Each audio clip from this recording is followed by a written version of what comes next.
So ఈ పాపం పుట్టుకతోన మన నిర్ణయమా, బైబిల్ బోధ, బిబ్లికల్ పర్స్పెక్టివ్ గురించి మనం స్టడీ చేయడానికి ఇంతవరకు ప్రభు కృప చూపాడు.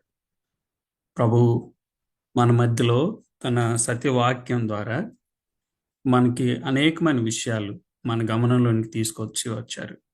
అసలు బైబిల్ బోధ, బైబిల్ బిబ్లికల్ పర్స్పెక్టివ్ అని మనం ప్రాథమికంగా మాట్లాడడానికి కారణం ఏంటంటే దేవుని వాక్యం సత్యం.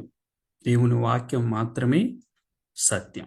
సో సత్యమై ఉన్నటువంటి దేవుని వాక్యంలో నుంచి దేవుని ఉద్దేశాలని, దేవుని సత్యాన్ని, పాపాన్ని గురించి దేవుని వాక్యం చెప్తున్నటువంటి సంగతుల్ని చూడడానికి ప్రభు ఇంతవరకు కృప చూపారు. ప్రభుకి స్తోత్రాలు. మనము పరిచయము, ప్రాముఖ్యత ఏంటి అసలు ఈ విషయాన్ని గురించి, తర్వాత పాపం అంటే ఏమిటి, పాపం యొక్క పర్యవసనాలు ఏమిటి, పాపం దాని సార్వత్రికత, మూల పాపంతో మానవులందరికీ ఉన్న సంబంధం, అలాగే మనకంటే ముందు నుంచి క్రైస్తవ సంఘ చరిత్రలో మూల పాపాన్ని గురించి బోధ ఎలా నడుస్తూ వచ్చింది, ఏ విధంగా జరిగింది అనేది. తర్వాత పాపాన్ని గురించి బైబిలేతర దృక్పథాలు ఏంటి, వాటికి ఉన్న పరిమితులు ఏంటి, కానీ దైవ గ్రంథం, సత్యవాక్యం, దేవుని యొక్క బోధ, దేవుని యొక్క సంగతులు, దేవుని యొక్క ప్రాథమికమైనటువంటి విషయాలు ఏంటి పాపాన్ని గురించి అనేది మనం చూసాం. అలాగే ఆక్షేపణల గురించి మనం ప్రారంభించాం. సో పోయిన వారం మనం ప్రభు మహాకృపలో 2 ఆక్షేపణల గురించి చూసాం. అయినా మరలా ఈ వారం కూడా మనము వాటిని చూద్దాం. సో ప్రాథమికంగా కొన్ని విషయాలు ప్రియమైన తమ్ముళ్ళు, చెల్లెళ్ళు, చేరి వచ్చిన అందరు కూడా మనము ప్రాథమికంగా ఎప్పుడు గుర్తుపెట్టుకోవాల్సింది ఏంటంటే scripture is above tradition, above experience, above reason. మన ఆలోచనల కన్నా, మన ఆచారాల కన్నా, మన అనుభవాల కన్నా దేవుని వాక్యమే ఉన్నతమైనది. నా రీజనింగ్ కొన్నిసార్లు నన్ను ఎట్లరా బాబు అని అనిపించొచ్చేమో. మానవ పరిమిత జ్ఞానంలో కొన్నిసార్లు విషయాలు సంపూర్ణంగా మనం గ్రహించలేకపోవచ్చు. కానీ వాక్య సత్యం తేట తెల్లంగా పదే పదే ప్రస్తావిస్తున్నప్పుడు నా పరిధికి మించి, నా ఆలోచన, నా తార్కిక జ్ఞానానికి మించి వాక్య సత్యం మాట్లాడుతున్నప్పుడు నేను చేయగలిసింది ఒకే ఒక response. What is the right response? సరైన స్పందన ఏంటి అంటే I believe because Bible says so. దేవుని వాక్యం చెప్తుంది కాబట్టి నేను నమ్ముతున్నాను, నేను అంగీకరిస్తున్నాను. అదనమాట. సో ఇక్కడికి చేరి వచ్చిన అందరూ కూడా, మనందరం కూడా, అట్లాగే వేరు వేరు మాధ్యమాల ద్వారా వింటున్న వారందరూ కూడా let us focus on this thing. దీని మీద మనం దృష్టి పెడదాం. దేవుని వాక్యం, దేవుని సత్యవాక్యం, దేవుని సత్య గ్రంథం మన అనుభవాల కంటే, మన ఆచారాల కంటే, మన ఆలోచనల కంటే ఉన్నతమైనది అనేది. సరే, నేను నా ప్రియమైన ఒక స్నేహితుతో మాట్లాడుతున్నప్పుడు చెప్తా వచ్చాను, బైబిల్ చెప్పే సమాధానాలు కొన్ని మనకి డైజెస్ట్ చేసుకోవడానికి కష్టంగా ఉంటుంది. ఎందుకంటే మానవ సంబంధమైనటువంటి తార్కికము ఎదురొస్తుంది, మానవ గర్వము, మానవుని యొక్క అనుభవాలు, ఆలోచనలు ఇవన్నీ అడ్డం వస్తాయి అన్నమాట. సో ఈ సమయంలో మనం చేరిరాగా let us set our hearts on the word of God. దేవుని వాక్యం మీద మన దృష్టి నిలుపుదాము. మన హృదయ అంతరంగాల్లో దేవుని వాక్యానికి చోటిద్దాము. దేవుని వాక్య సత్యానికి ఎదురాడకుండా లొంగిపోదాము. సో మొదటి ఆక్షేపణ మనము ఇంకొకసారి రీవిజిట్ చేద్దాము. సో మనుషులు పాపం చేయటంకి కారణం పాప స్వభావం కాదు, లోకంలో ఉన్న పాప ప్రభావమే అనేటువంటి argument, influence or involvement of the external world. అయితే ఈ వాదన అనేది అర్ధ సత్యం లేదా పూర్తి సత్యం కాదు అని మనకి అర్థమవుతూ ఉంటుంది. మరేంటి బైబిల్ ప్రకారం అంటే లోకంలో ఉన్న పాప ప్రభావం నిజమే, కానీ మనుషుల్లో అంతర్గత పాప స్వభావం కూడా అంగీకరించాల్సిన విషయం. నిజం, అది వాస్తవం. సో పాపం కేవలం బయటి ప్రభావం వల్ల మాత్రమే కాదు, లోపల నుండే ఉద్భవిస్తుంది. మరి ప్రాథమికంగా లోకంలోని పాప ప్రభావం మన మీద పడుతుందా అని అంటే అది నిజమే అని లేఖనాలు నొక్కి వక్కానిస్తున్నాయి. యోహాన్ రాసిన మొదటి పత్రిక 5వ అధ్యాయం 19వ వచనం, యోహాన్ రాసిన మొదటి పత్రికలోనే 2వ అధ్యాయం 16వ వచనంలో మనం చూస్తాం. బైబిల్ అక్కడితోటి ఆగదండి. బైబిల్ చెప్తుంది ఏంటంటే పాపము లోపల నుండే వస్తుంది అంటాడు. మార్కు సువార్త 7వ అధ్యాయం 21 నుంచి 23 వచనాలు మీరు చదువుంటే మీకు స్పష్టంగా అర్థమవుతుంటుంది. చూసారా? మార్కు సువార్త 7వ అధ్యాయం 21, 23 వచనాల్లో మనుషుని హృదయంలో నుండి ఇవి బయలు వెళ్ళుచున్నవి, ధారలుగా వెళ్ళుచున్నవి అనే మాట భావాన్ని మనం చూస్తాం. అయితే ఇంకా యాకోబు భక్తుడు కొంచెం ఎలాబొరేటివ్గా రాస్తాడు. యాకోబు స్పష్టంగా లోకాన్ని కాదు కానీ మానవుని అంతరంగమే కారణం అని చెప్పడం మనం చూస్తాం. సో దురాశ వలన, తమ స్వకీయ దురాశల వలన ఈడవబడి అనే మాటలు మనం చదువుతాం యాకోబు పత్రిక 1వ అధ్యాయం 14వ వచనంలో. ఇంకా అపోస్తలైన పౌలు మిగిలిన అపోస్తల బోధ మనం చూస్తే రోమా పత్రిక 7వ అధ్యాయం 18 నుంచి 19 వచనాలు, గలతీ పత్రిక 5వ అధ్యాయం 17వ వచనం, ఇవన్నీ పాప స్వభావం గురించి, మానవుని అంతరంగంలో నుంచే పాపము అనేది బయలువెడలుతుంది. పాప ప్రభావం ఉంది లోకంలో. అయితే పాపానికి మూలం ఎక్కడ ఉందనంటే నా హృదయ సింహాసనంలో క్రీస్తుకు వేరుగా జీవిస్తున్నటువంటి నా హృదయంలో పాపముల చేత, అపరాధముల చేత నేను చచ్చిన నాలో నుండే ఈ పాపం అనేది బయలువెడుతుంది, పాప స్వభావం అనేది ఉంది అని మనం చూస్తాం. సో ఒకవేళ పాప స్వభావం లేకపోతే అనే వాదనలో ఉన్నటువంటి సమస్య ఏంటంటే వీళ్ళు ఏం చెప్పాలనుకుంటున్నారంటే పాపానికి మనిషి బాధ్యుడు కాడు, లోకం, పరిసరాలు, పరిస్థితులే కారణం. కాబట్టి తీర్పు అనేది అన్యాయం అవుతుంది. కానీ బైబిల్ ఇలా బోధించదు. ఒకవేళ ఆ వాదన నిజమైతే, బయట పరిస్థితులన్నీ బాగుంటే మనిషి పాపం చేయడం అనేది ఉంటే ఆలోచన చేయండి. సరైన పరిస్థితుల్లో ఉంటే మనిషి పాపం చేయడు. అంటే పిల్లల్ని చెడు లోకంలో నుండి దూరంగా ఉంచితే పాపరహితులుగా బ్రతికేస్తారు, లేకపోతే మనం దూరంగా ఉంటే మనం పాపరహితులుగా బ్రతుకుతాం అనుకుంటున్నారు. కానీ బైబిల్ ఏమంటుంది మీరు చూస్తే, మొదటి కుటుంబాన్ని చూడండి. ఆది ఆదాము అవల కుటుంబం, ఒకే కుటుంబం, ఒకే పరిస్థితి. కానీ ఒక వ్యక్తి నీతిమంతుడు, మరో వ్యక్తి దుష్టుడయ్యాడు, హేబేలు కయీను. తర్వాత మనం ఇంకా ప్రాథమికంగా మనం ముందుకెళ్తున్నప్పుడు అసలు సమస్య పరిసరాలు, పరిస్థితులు కాదండి, వ్యక్తి హృదయ స్థితిలో ఉందన్నమాట.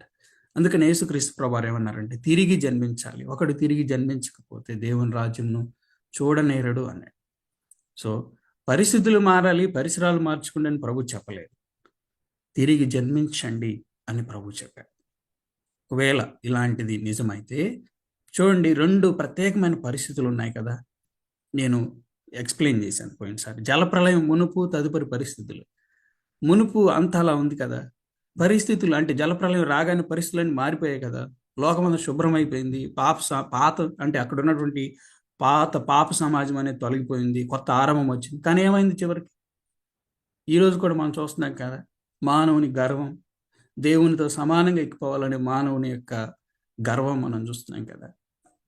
తర్వాత మనం 1000 ఏండ్ల పాలన గురించి చూస్తాం. 1000 ఏండ్ల పాలనకు ముందు అంటే యేసుక్రీస్తు ప్రభువారు ఆయన ఆకాశ మండలం నుంచి భూమి మీదకి నేరుగా ప్రత్యక్షమైనప్పుడు ప్రతి కన్ను ఆయన్ని చూసి అప్పుడు ఏం జరుగుద్ది అనేది మనం చూసాం. అంటే సాతాను బంధించబడతాడు.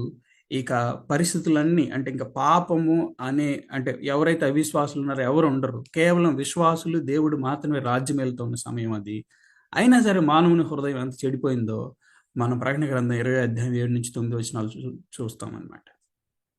సో ఇక్కడ మనం చూస్తున్నప్పుడు పాప ప్రభావం ఉన్నది నిజమే, కాదనటం లేదు. కానీ మనిషి పాపానికి కారణం చుట్టుపక్కల ఉన్న పాప ప్రభావం కాదు, మనిషి హృదయంలో ఉన్నటువంటి పాప స్వభావం. అందుకే ఒకవేళ అలా జరుగుంటే, ఒకవేళ పాప ప్రభావం బయట నుంచి పడుతుంది కాబట్టి అని అంటే, ఒకవేళ నైతిక సవరణ అంటే మోరల్ కరెక్షన్, అదిగోండి ఇట్లా కొంచెం జాగ్రత్తగా ఉండండి, అది ఇది అని చెప్పాల్సి ఉండేది. కానీ అలా చెప్పలేదు ప్రభువారు. లేకపోతే సామాజిక మార్పు కావాలని ఉద్యమం చేయమనలేదు ప్రభువారు. ప్రభువారు చెప్పారంటే, ఎవడైనను క్రీస్తును యేసునందున యెడల వాడు నూతన సృష్టి.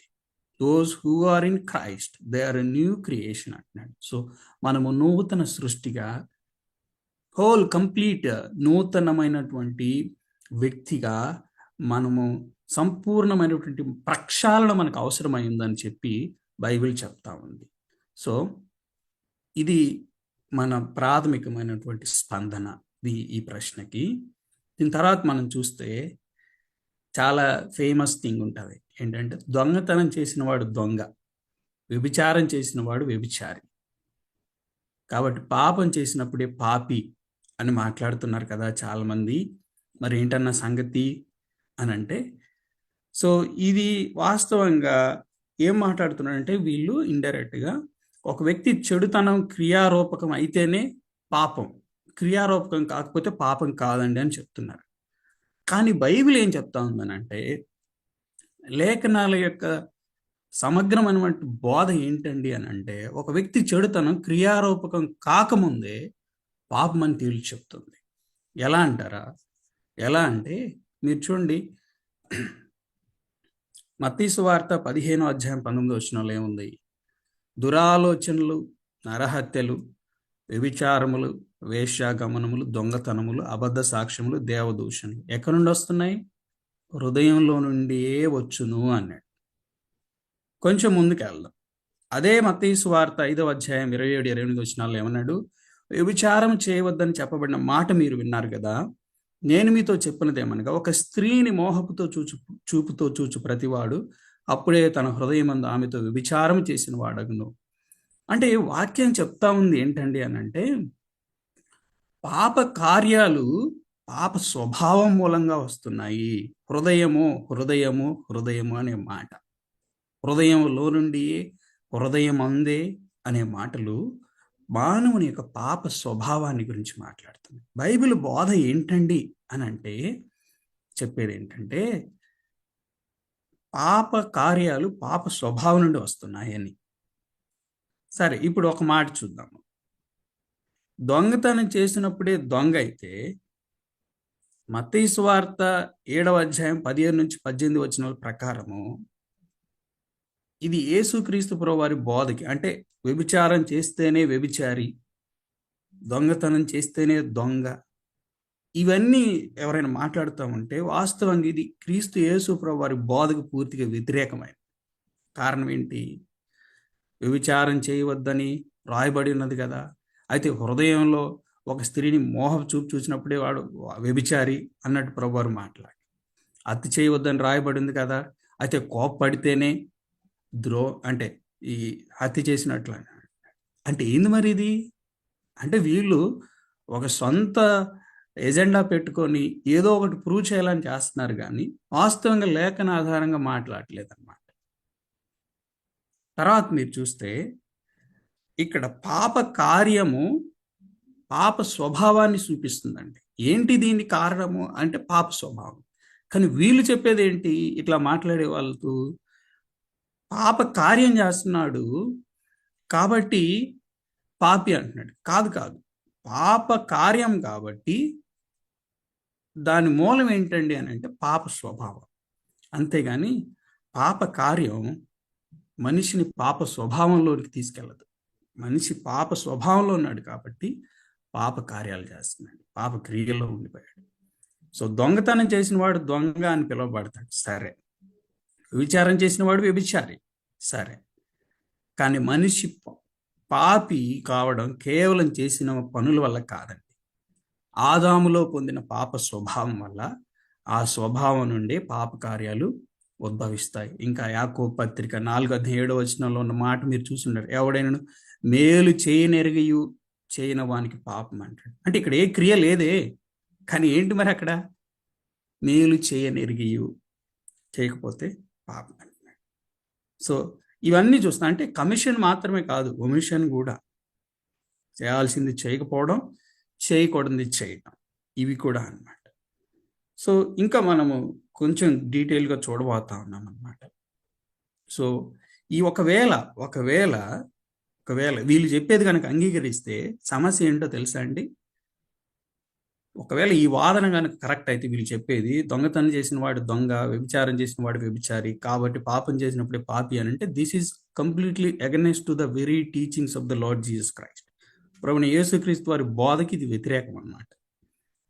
సో ఇంకా చాలా విషయాలు ఏంటంటే, ఒకవేళ ఇప్పుడు వాళ్ళు చెప్పాల్సింది ఏంటంటే, పాపం చేసే ముందు మనిషి స్థితి ఏంటి, నిర్దోష నీతిమంతుడు అనే దానికి వాళ్ళ దగ్గర ఆన్సర్ ఉండదు.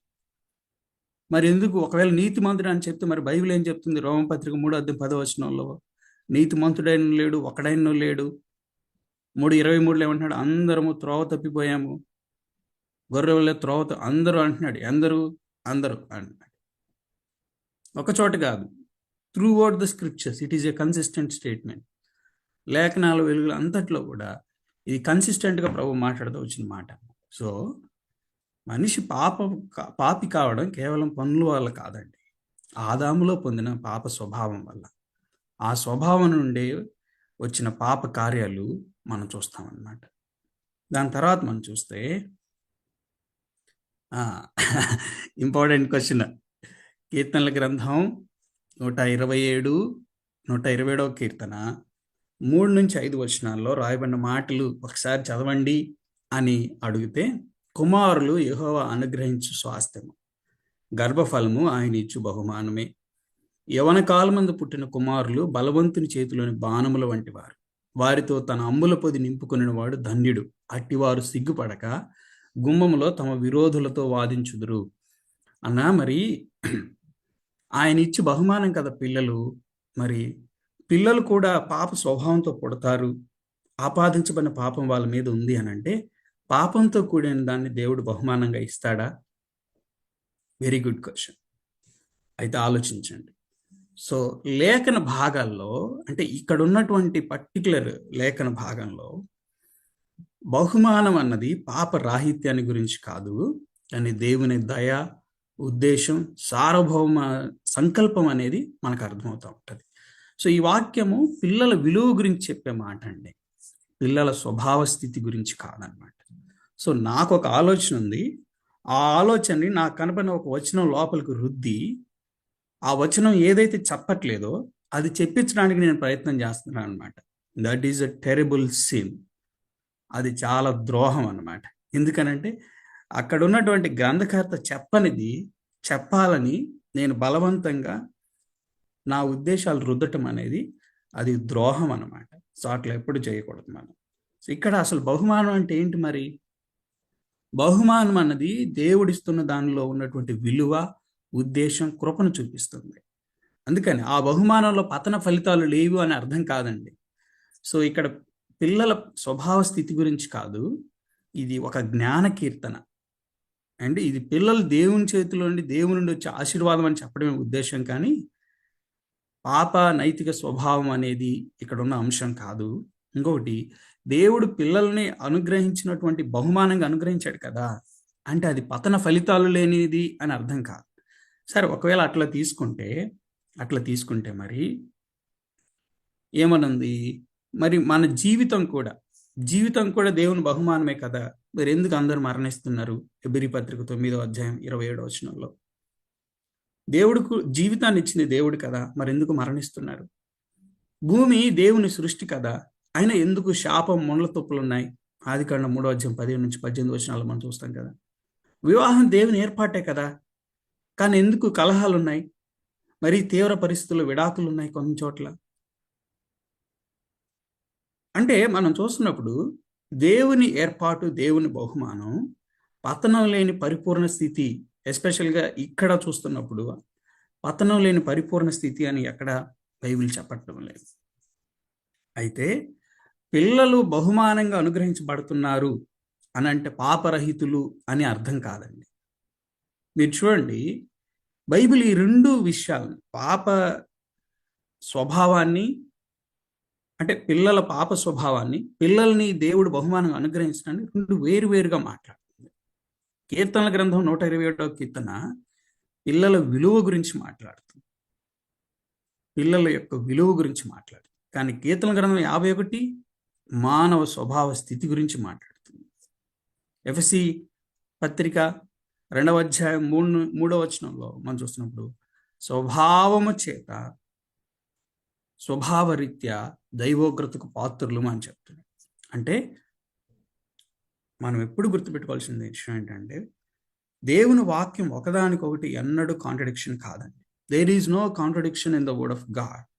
ఒకదానికొకటి వ్యతిరేక అర్థాలు, వ్యతిరేక భావాలు ఎక్కడా లేదు దేవుని వాక్యం. దాన్నే మనం యూనిటీ ఆఫ్ స్క్రిప్చర్స్ అంటాం అన్నమాట. సో లేఖనాల యొక్క సమైక్యత, ఏకత్వం అనేది మాట్లాడుతాం. అయితే scripture interprets the scripture, scripture speaks for the scripture, scripture enlightens us through the scripture.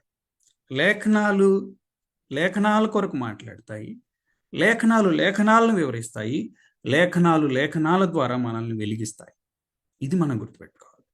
So మనకి నచ్చినటువంటి దాన్ని రుద్దటం అనేది ప్రమాదం. సరే, కొంచెం ముందుకెళ్దాం ఈ క్వశ్చన్ విషయంలో. అంటే ఒకవేళ దేవుడు పాపంతో ఉన్నటువంటి పిల్లల్ని బహుమానంగా ఇస్తున్నాడు అని అంటే ఇక్కడ ఒక పొరపాటు ఉందన్నమాట. బేసిక్గా ఈ పొరపాటు ఏంటంటే ఈ వర్గీకరణ పొరపాటు అంటారు. అంటే కేటగిరీ మిస్టేక్. ఏంటి? పాపం అనేది నైతిక స్థితి, పిల్లలు అనేది దేవుని వరం. సో ఆదికాండం 1 నుంచి 2 అధ్యాయాలు మనం చూస్తున్నప్పుడు దేవుడు అన్నిటినీ మంచిగా సృష్టించాడు కదా. కానీ ఆదికాండం 3వ అధ్యాయంలో జరిగింది ఏంటి? పతనానంతరం కూడా సృష్టి కొనసాగింది. కానీ ఎట్లాగా? పతన ప్రభావంతో. అంటే దేవుడు పాపాన్ని సృష్టించలేదు, కానీ పతన ప్రపంచంలో జీవాన్ని ఇవ్వటం మానలేదు. అది ఆయన మంచితనం, కృపా బాహుల్యం. యెహోవా దయ వలన నేను కుమారుని పొంది ఉన్నానని అవ్వ చెప్పడం. అంటే ఆయన దయ విషయంలో ఆయన రాజీ పడలేదు. ఆయన సంకల్పం విషయంలో, ఆయన ఉన్నటువంటి మంచితనం విషయంలో ఎన్నడూ ఆయన రాజీ పడలేదు. సో పతనానంతరం కూడా దేవుడు పిల్లల్ని అనుగ్రహించడం అనేది ఆయన మంచితనాన్ని గురించి మాట్లాడుతున్నాడు. సో దేవుని వరం వేరు. దేవునికి వేరుగా పాపం చేసి పతనమైనటువంటి మానవుడు తన సంతానానికి అనుగ్రహించినటువంటి తన సంతానానికి సంతరింపజేసినటువంటి పాప స్వభావం వేరు. సో పిల్లల విషయంలో మరి యేసుక్రీస్తు ప్రభువు వారు ఏమన్నారండి? మత్తయి సువార్త 19వ అధ్యాయం 14వ వచనంలో పరలోక రాజ్యం ఈలాటి వారిదే. యేసు ప్రభువు వారు ఇక్కడ పరలోక రాజ్యం ఈలాటి వారిదే అంటే ఏం చెప్తున్నారు? బేసిక్గా అసలు ఆ అధ్యాయం అంతా చదివితే ఏం చెప్తున్నారు అంటే ప్రభువారు పిల్లల యొక్క విధేయత, ఆధారపడే స్వభావం, వినయం, వీటిని ప్రభువారు ఉదహరిస్తున్నాడు, కానీ వాళ్ళ నైతిక నిర్దోషత్వాన్ని కాదు.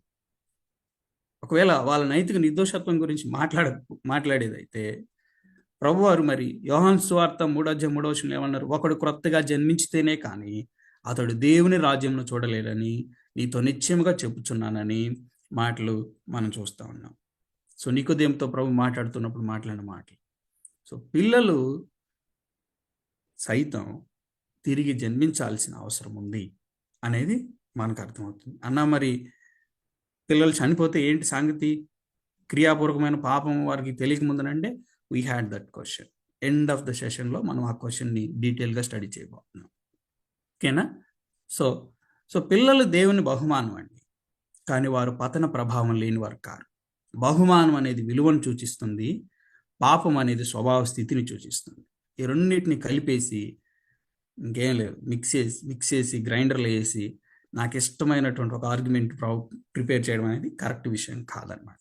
సో అది విషయంలో జాగ్రత్తగా ఉండాలి. సో పిల్లలు దేవుని బహుమానమే, జీవితం కూడా దేవుని అనుగ్రహమే, కానీ పతన ప్రపంచంలో పుట్టిన ప్రతి వాడు ఆదాములో భాగస్వామిని గుర్తుపెట్టుకోవాలి. ఒక మనుషుని ద్వారా పాపం లోకంలోనికి ప్రవేశించిన రోమపత్రిక 5వ అధ్యాయం 12లో చదువుతాం. అయితే దేవుడు పాపాన్ని ఇవ్వడు. పాపం దేవుని ద్వారా ప్రవేశించలేదు, మనుషుని ద్వారా, ఆదాము ద్వారా.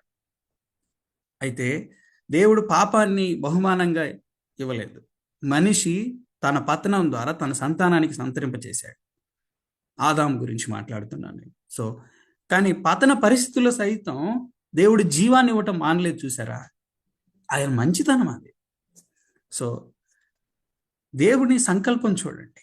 సరే, వీళ్ళందరూ ఇంకా పతనం అయిపోయారని వదిలిపెట్టలేదు.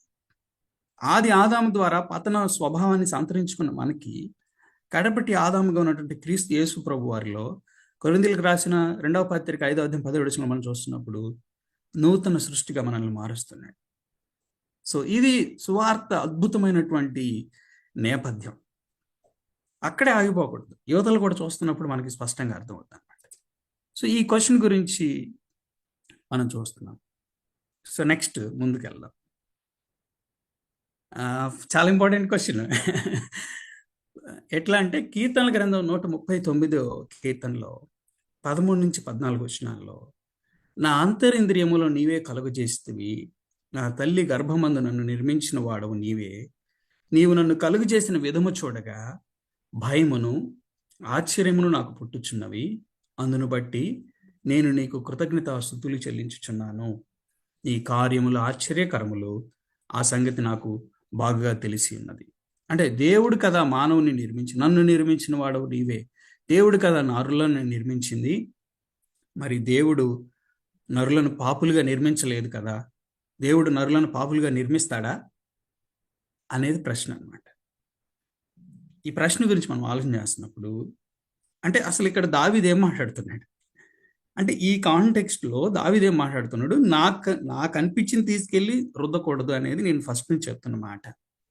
అది న్యాయంగా అందరం కూడా సమ్మతించాల్సినటువంటి మాట ఏంటంటే, గ్రంథకర్త ఉద్దేశం కాని దాన్ని మనం రుద్దకూడదు. గ్రంథకర్త చెప్తుంది ఏంటి, ఈ వాక్యాల్లో ప్రాముఖ్యంగా దావీదు మాట్లాడుతుంది ఏంటంటే, సృష్టికర్తగా ఉన్నటువంటి దేవుడు, ఆయన సార్వభౌమాధికారం, మనిషి జీవం విషయంలో, జీవం నిర్మాణంలో, మనిషి జీవితం యొక్క విషయంలో, పుట్టు పూర్వతరాల అన్నిటి విషయాల్లో దేవుని పాత్ర, మనిషి విలువేంటి, గౌరవం ఏంటి, ఆశ్చర్యకరమైన దేవుని రూపకల్పన ఏంటి అనే వాటి గురించి మాట్లాడుతున్నాడు. సో ఈ వాక్యాలు పాప స్థితి గురించి, పాప స్వభావం గురించి కాదండి. ఈ వాక్యము పాప స్వభావం గురించి, అంటే పాప స్వభావంతో నిర్మించిన వాడు నేననేది రుద్దారు తప్పితే వాస్తవం గ్రంథకర్త మాట్లాడుతుంది అది కాదు. సో నైతిక స్థితి గురించి కూడా కాదు. ఇది సృష్టి యొక్క మూలం గురించి, పతనానంతర స్థితి గురించి కూడా కాదనమాట. సో ఈ కీర్తన కనుక మనం అర్థం చేసుకొని ట్రై చేస్తే, దేవుని యొక్క సర్వజ్ఞత, ఆమ్నిసెన్స్, ఆమ్నిప్రెజెన్స్, ఆమ్నిపోటెన్స్, దేవుని సర్వజ్ఞత, దేవుని సర్వజ్ఞానము, దేవుని సర్వవ్యాపిత్వము, దేవుని సర్వశక్తిమంతత్వం, ఇదే ఈ కీర్తన గురించి మాట్లాడతాడు. సరే, దేవుడు నిర్మించాడు అన్నాడు కదా, మరి దాని అర్థం ఏంటి అని అంటే, దేవుడు మనిషిని నిర్మించాడంటే కీర్తనకాడు చెప్తుంది ఏంటంటే, మానవుని జీవం యొక్క మూలం దేవుడే. మనిషి యాదృచ్ఛికంగా ఊడిపడిన వ్యక్తి కాదండి. దేవుని సృష్టిలో మానవుడు విలువైన వ్యక్తి అని ఆదికాండంలో మనం చూస్తాం. సో సృష్టించబడటము అంటే పతన ప్రభావం లేకపోవటం అని అర్థం కాదు. సరే, కొంచెం ముందుకెళ్తే, దేవుడు సృష్టించడం, పతన ప్రభావం లేకపోవడం రెండు ఒకటి కాదు అన్నారు కదా. అంటే ఏంటి అని అంటే, ఈ రెండింటి మధ్యలో ఒక కీలకమైన తేడా ఉంది. అంటే దేవుడు మనిషిని సృష్టించాడు, పాపాన్ని కాదు. పాపాన్ని దేవుడు సృష్టించలేదు, మనిషిని సృష్టించాడు. కానీ పతనానంతరం మనిషి పాప స్వభావంతో పుడుతున్నాడు. సో రోమీయులకు రాసిన పత్రిక 5వ అధ్యాయం 12వ వచనంలో ఏం చూస్తున్నాం మనం, ఒక మనుష్యుని ద్వారా పాపం లోకంలో ప్రవేశించును. పాపం దేవుని సృష్టి కాదు, ఆదాము అవిధేయత ఫలితంగా, తన వారసత్వ ఫలితంగా, తన యొక్క ప్రాతినిధ్యం ఫలితంగా మానవులందరికీ సంతరించబడింది అని చెప్తున్నాడు అన్నమాట. అనేది ఇక్కడ మనకు అర్థమవుతున్న విషయం. సో మనం ఇంకొంచెం ముందుకెళ్ళి చూస్తే ఇదే కీర్తనలోకి వద్దాం. ఇదే కీర్తనలో దేవుడు గురించి మాట్లాడి, నా తల్లి గర్భమందు నన్ను నిర్మించిన వాడవు నీవే అని దావీదు మాట్లాడాడు కదా దేవుని గురించి, దేవుని సృష్టి గురించి. మరి అదే దావీదు ఏమంటున్నాడు, 23-24 వచనాలు చూడండి. దేవా, నన్ను పరిశోధించి నా హృదయమును తెలుసుకొనుము, నన్ను పరీక్షించి నా ఆలోచనలను తెలుసుకొనుము. నీకు ఆయాసకరమైన మార్గం నా యందున్నదేమో చూడుము, నిత్య మార్గమున నన్ను నడిపించు. నీకు ఆయాసకరమైన మార్గం, నా హృదయం తెలుసుకొనుము, నన్ను పరీక్షించి నా ఆలోచనలను తెలుసుకొనుము. ఏంటి మాటలు? హృదయాన్ని గురించి అడుగుతున్నాడు. హృదయం యొక్క బై ప్రోడక్ట్ లాగా వస్తున్నటువంటి ఆలోచనల గురించి మాట్లాడుతున్నాడు. అది క్రియాపూర్వకంగా మారి దేవుని మార్గాల్లో తప్పుగా దేవునికి వ్యతిరేకంగా జీవించే జీవితం గురించి మాట్లాడుతున్నాడు. అంటే ఈ పైనే కదా చెప్పింది 13-14 వచనాల్లో గ్రంథకర్త, నన్ను నిర్మించిన వాడవు నీవే, అయితే నీ నిర్మాణమైన నేను పతనావస్థ మూలంగా నా హృదయము, నా ఆలోచనలు నీకు ఆయాస్కరమైన మార్గం నా జీవితాల్లో ఉన్నాయేమో నన్ను పరిశీలించుము దేవా, నిత్యము నన్ను నడిపించుము అంటున్నాడు. సో పాపిగా దేవుడు నరులను సృష్టించలేదు, ఇది నిజమే. కానీ పతనానంతరం కూడా దేవుడు నరులను సృష్టిస్తున్నాడు అనేది సత్యం పాప స్వభావం లేదని నిరూపించడం లేదండి. సో దేవుడు జీవాన్ని ఇస్తాడు, శరీరాన్ని నిర్మిస్తాడు. కానీ ఆదాములో జరిగినటువంటి పతనానికి నీతిగల సార్వభౌముడైన దేవుడు కారకుడు కాదు. ఆ ఫలితంగా వచ్చినటువంటి మానవ స్థితిని ఆయన అడ్డుకోలేదు. రోమపత్రిక 5:12 మనం చూస్తాం. అడ్డుకోలేదు కదా అని అంటామా? సరే, ఇప్పుడు దేవుని రక్షణ ప్రణాళిక వైపు చూడండి. నేను ఇటువైపే చూస్తున్నాను, కానీ ఇటువైపు చూసి సిలువను చూస్తే, లేకపోతే ఇటువైపు చూసి దేవుని విమోచన ప్రణాళికను చూస్తున్నప్పుడు, ఆహా, దేవుని ఆలోచనలు, దేవుని యొక్క సంకల్పాలు, ఆయన బాహుల్యము మన బుద్ధికి అందదన్నమాట. సో మనకు అర్థమవుతున్న విషయం ఏంటంటే, దేవుడు జీవాన్ని ఇచ్చి శరీరాన్ని నిర్మించాడు.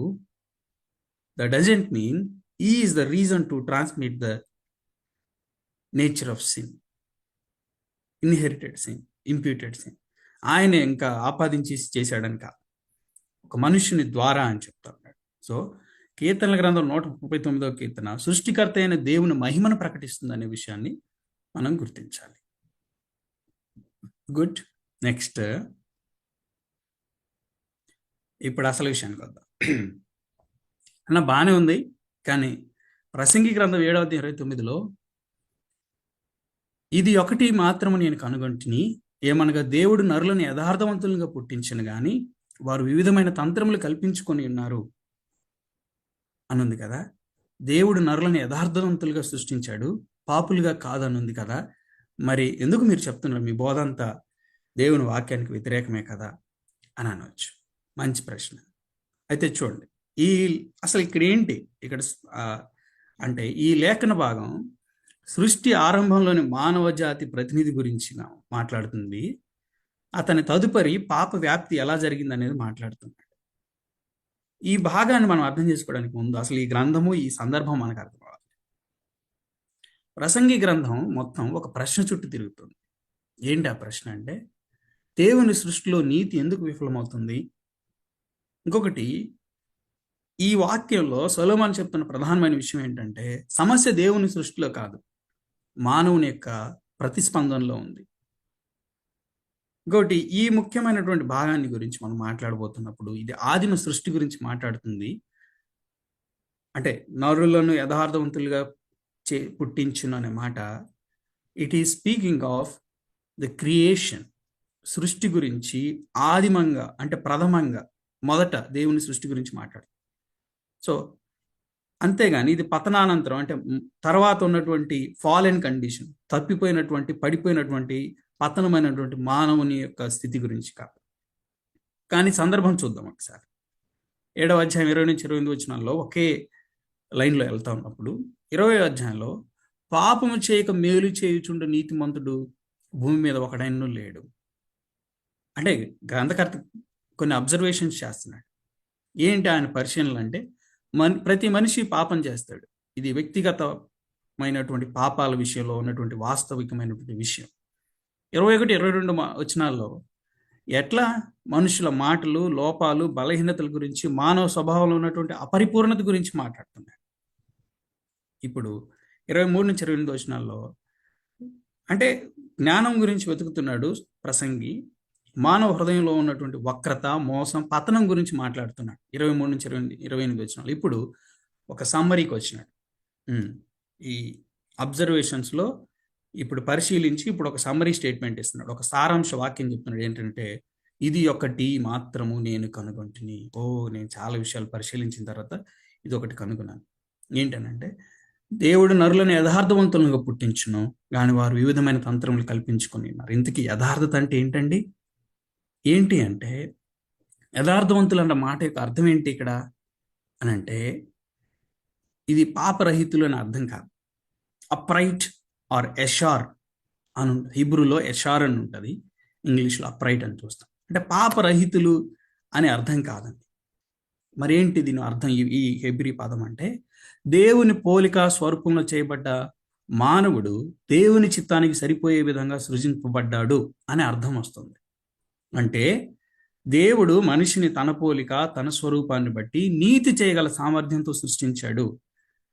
అంత మాత్రమే కాదు, విత్ మోరల్ రెస్పాన్సిబిలిటీ, నైతిక బాధ్యతతో సృష్టించాడు. ఇది నేరుగా మానవ జాతి ప్రతినిధిగా ఆదాముకు వర్తిస్తుంది అనే విషయం మనకు అర్థమవుతుంది.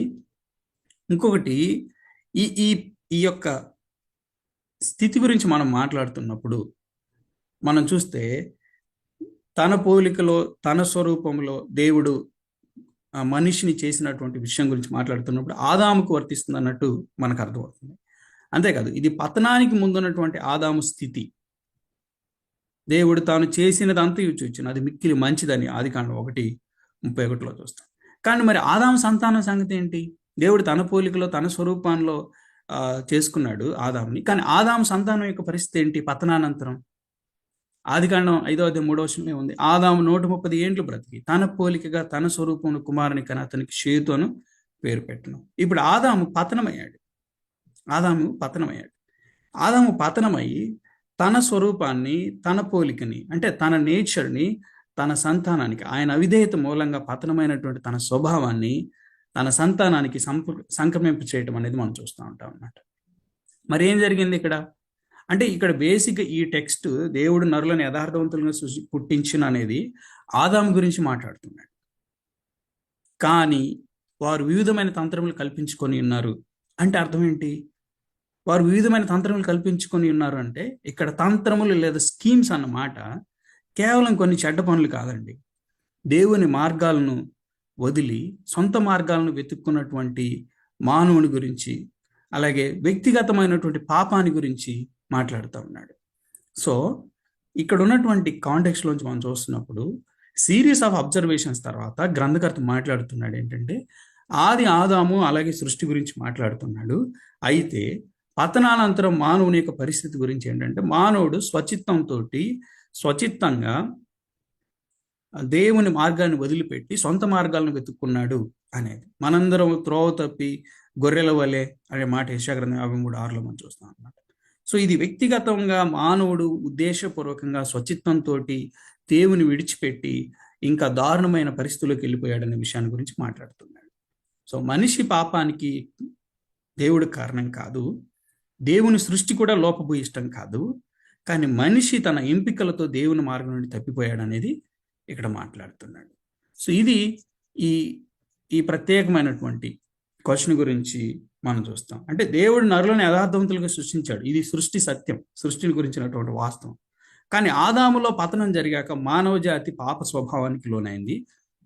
ఈ పాప స్వభావం నుంచి విడిపించేది విమోచన సత్యం అన్నమాట. దేవుని క్రీస్తు ద్వారా మనకి విమోచన అనే సత్యాన్ని గురించి ఇది మాట్లాడుతుంది. సో అంటే ప్రసంగి 7:29 ఏం చూపిస్తుంది అని అంటే, దేవుని నిర్దోషత్వాన్ని చూపిస్తుంది.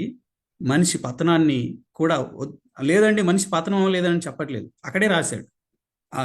29వ వచనానికి ముందు ఉన్నటువంటి వచనాల్లో మానవులు తప్పిపోయారు, మానవుడి యొక్క పతనం గురించి మాట్లాడతాడు. సో అందుకని ఇక్కడ మనం చూస్తున్నప్పుడు ఈ ప్రత్యేకమైనటువంటి కాంటెక్స్ట్లో మనకు అర్థమయ్యేది ఏంటంటే, ఇది ఆదాము గురించి అనే విషయం మనకి స్పష్టంగా అర్థమవుతుంది. సో గోయింగ్ ఫర్దర్, దీని గురించి మనం మాట్లాడుతున్నప్పుడు ఆదాము సృష్టించబడినప్పుడు నీతిమంతుడు. మనం ఆదికాండం 1:31 మనం చూస్తున్నాం, పాపం లేని స్థితి గురించి మాట్లాడతాం. ఇది ఆదాము గురించి మాత్రమే కానీ అతను తన తర్వాత పుట్టినటువంటి ప్రతి వ్యక్తి గురించి కాదు అనే విషయం మనం గ్రహించాలి. వారు వివిధమైన తంత్రములు కల్పించుకున్నారు అనేది మానవుని యొక్క పతనాన్ని గురించి మాట్లాడుతున్నాడు.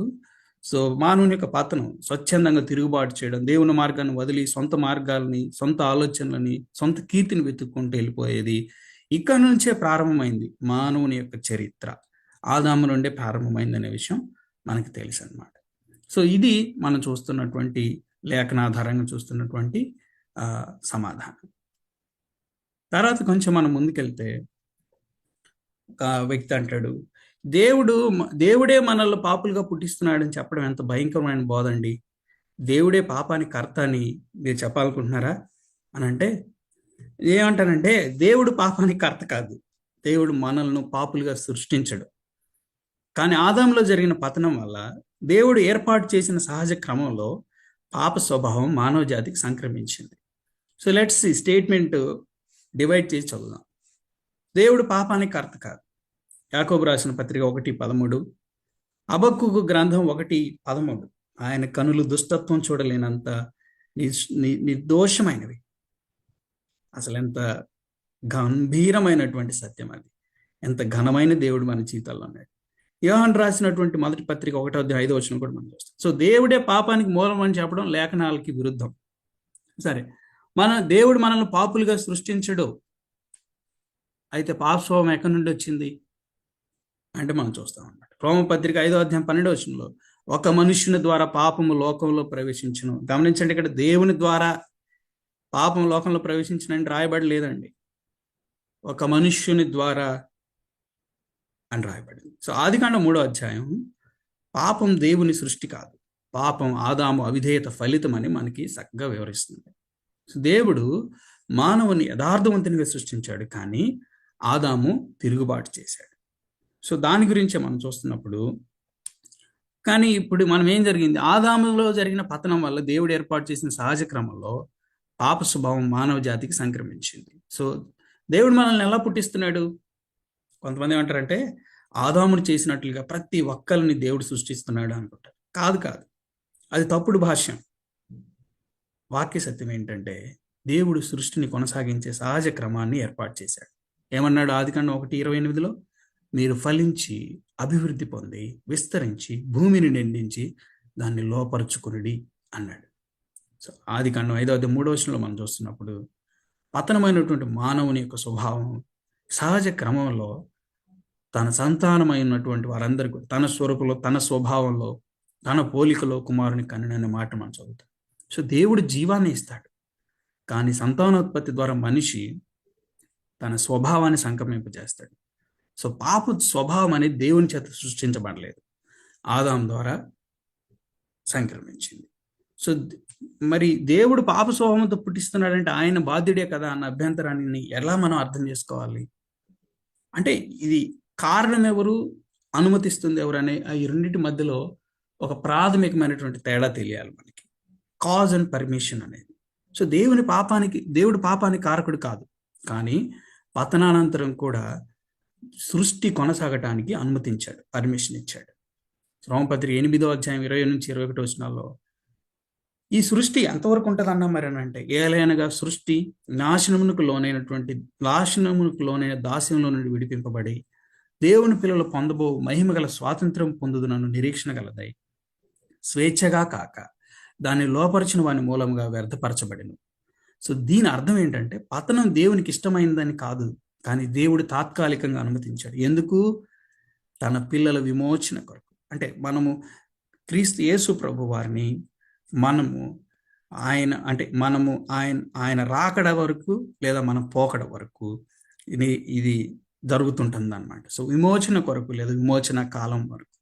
సో ప్రియ ప్రభు వారు తన మహిమ గల సంఘమును ఎదుర్కొన్నట్టుకు ఆకాశ మండలానికి రావటం అనేది, తర్వాత ఆయన తన సంఘంతో కూడా ఈ భూమి మీదకి తన పరిశుద్ధులందరితో కలిసి, ఇంక్లూడింగ్ ఓల్డ్ టెస్ట్మెంట్, పాత నిబంధన భక్తులు అందరితో కలిసి ఈ భూమి మీద రాజ్యం వెళ్ళటం, దాని తర్వాత ఇదంతా కూడా ఎదురు చూస్తూ ఉందన్నమాట, ఎప్పుడు జరుగుతుందా అని.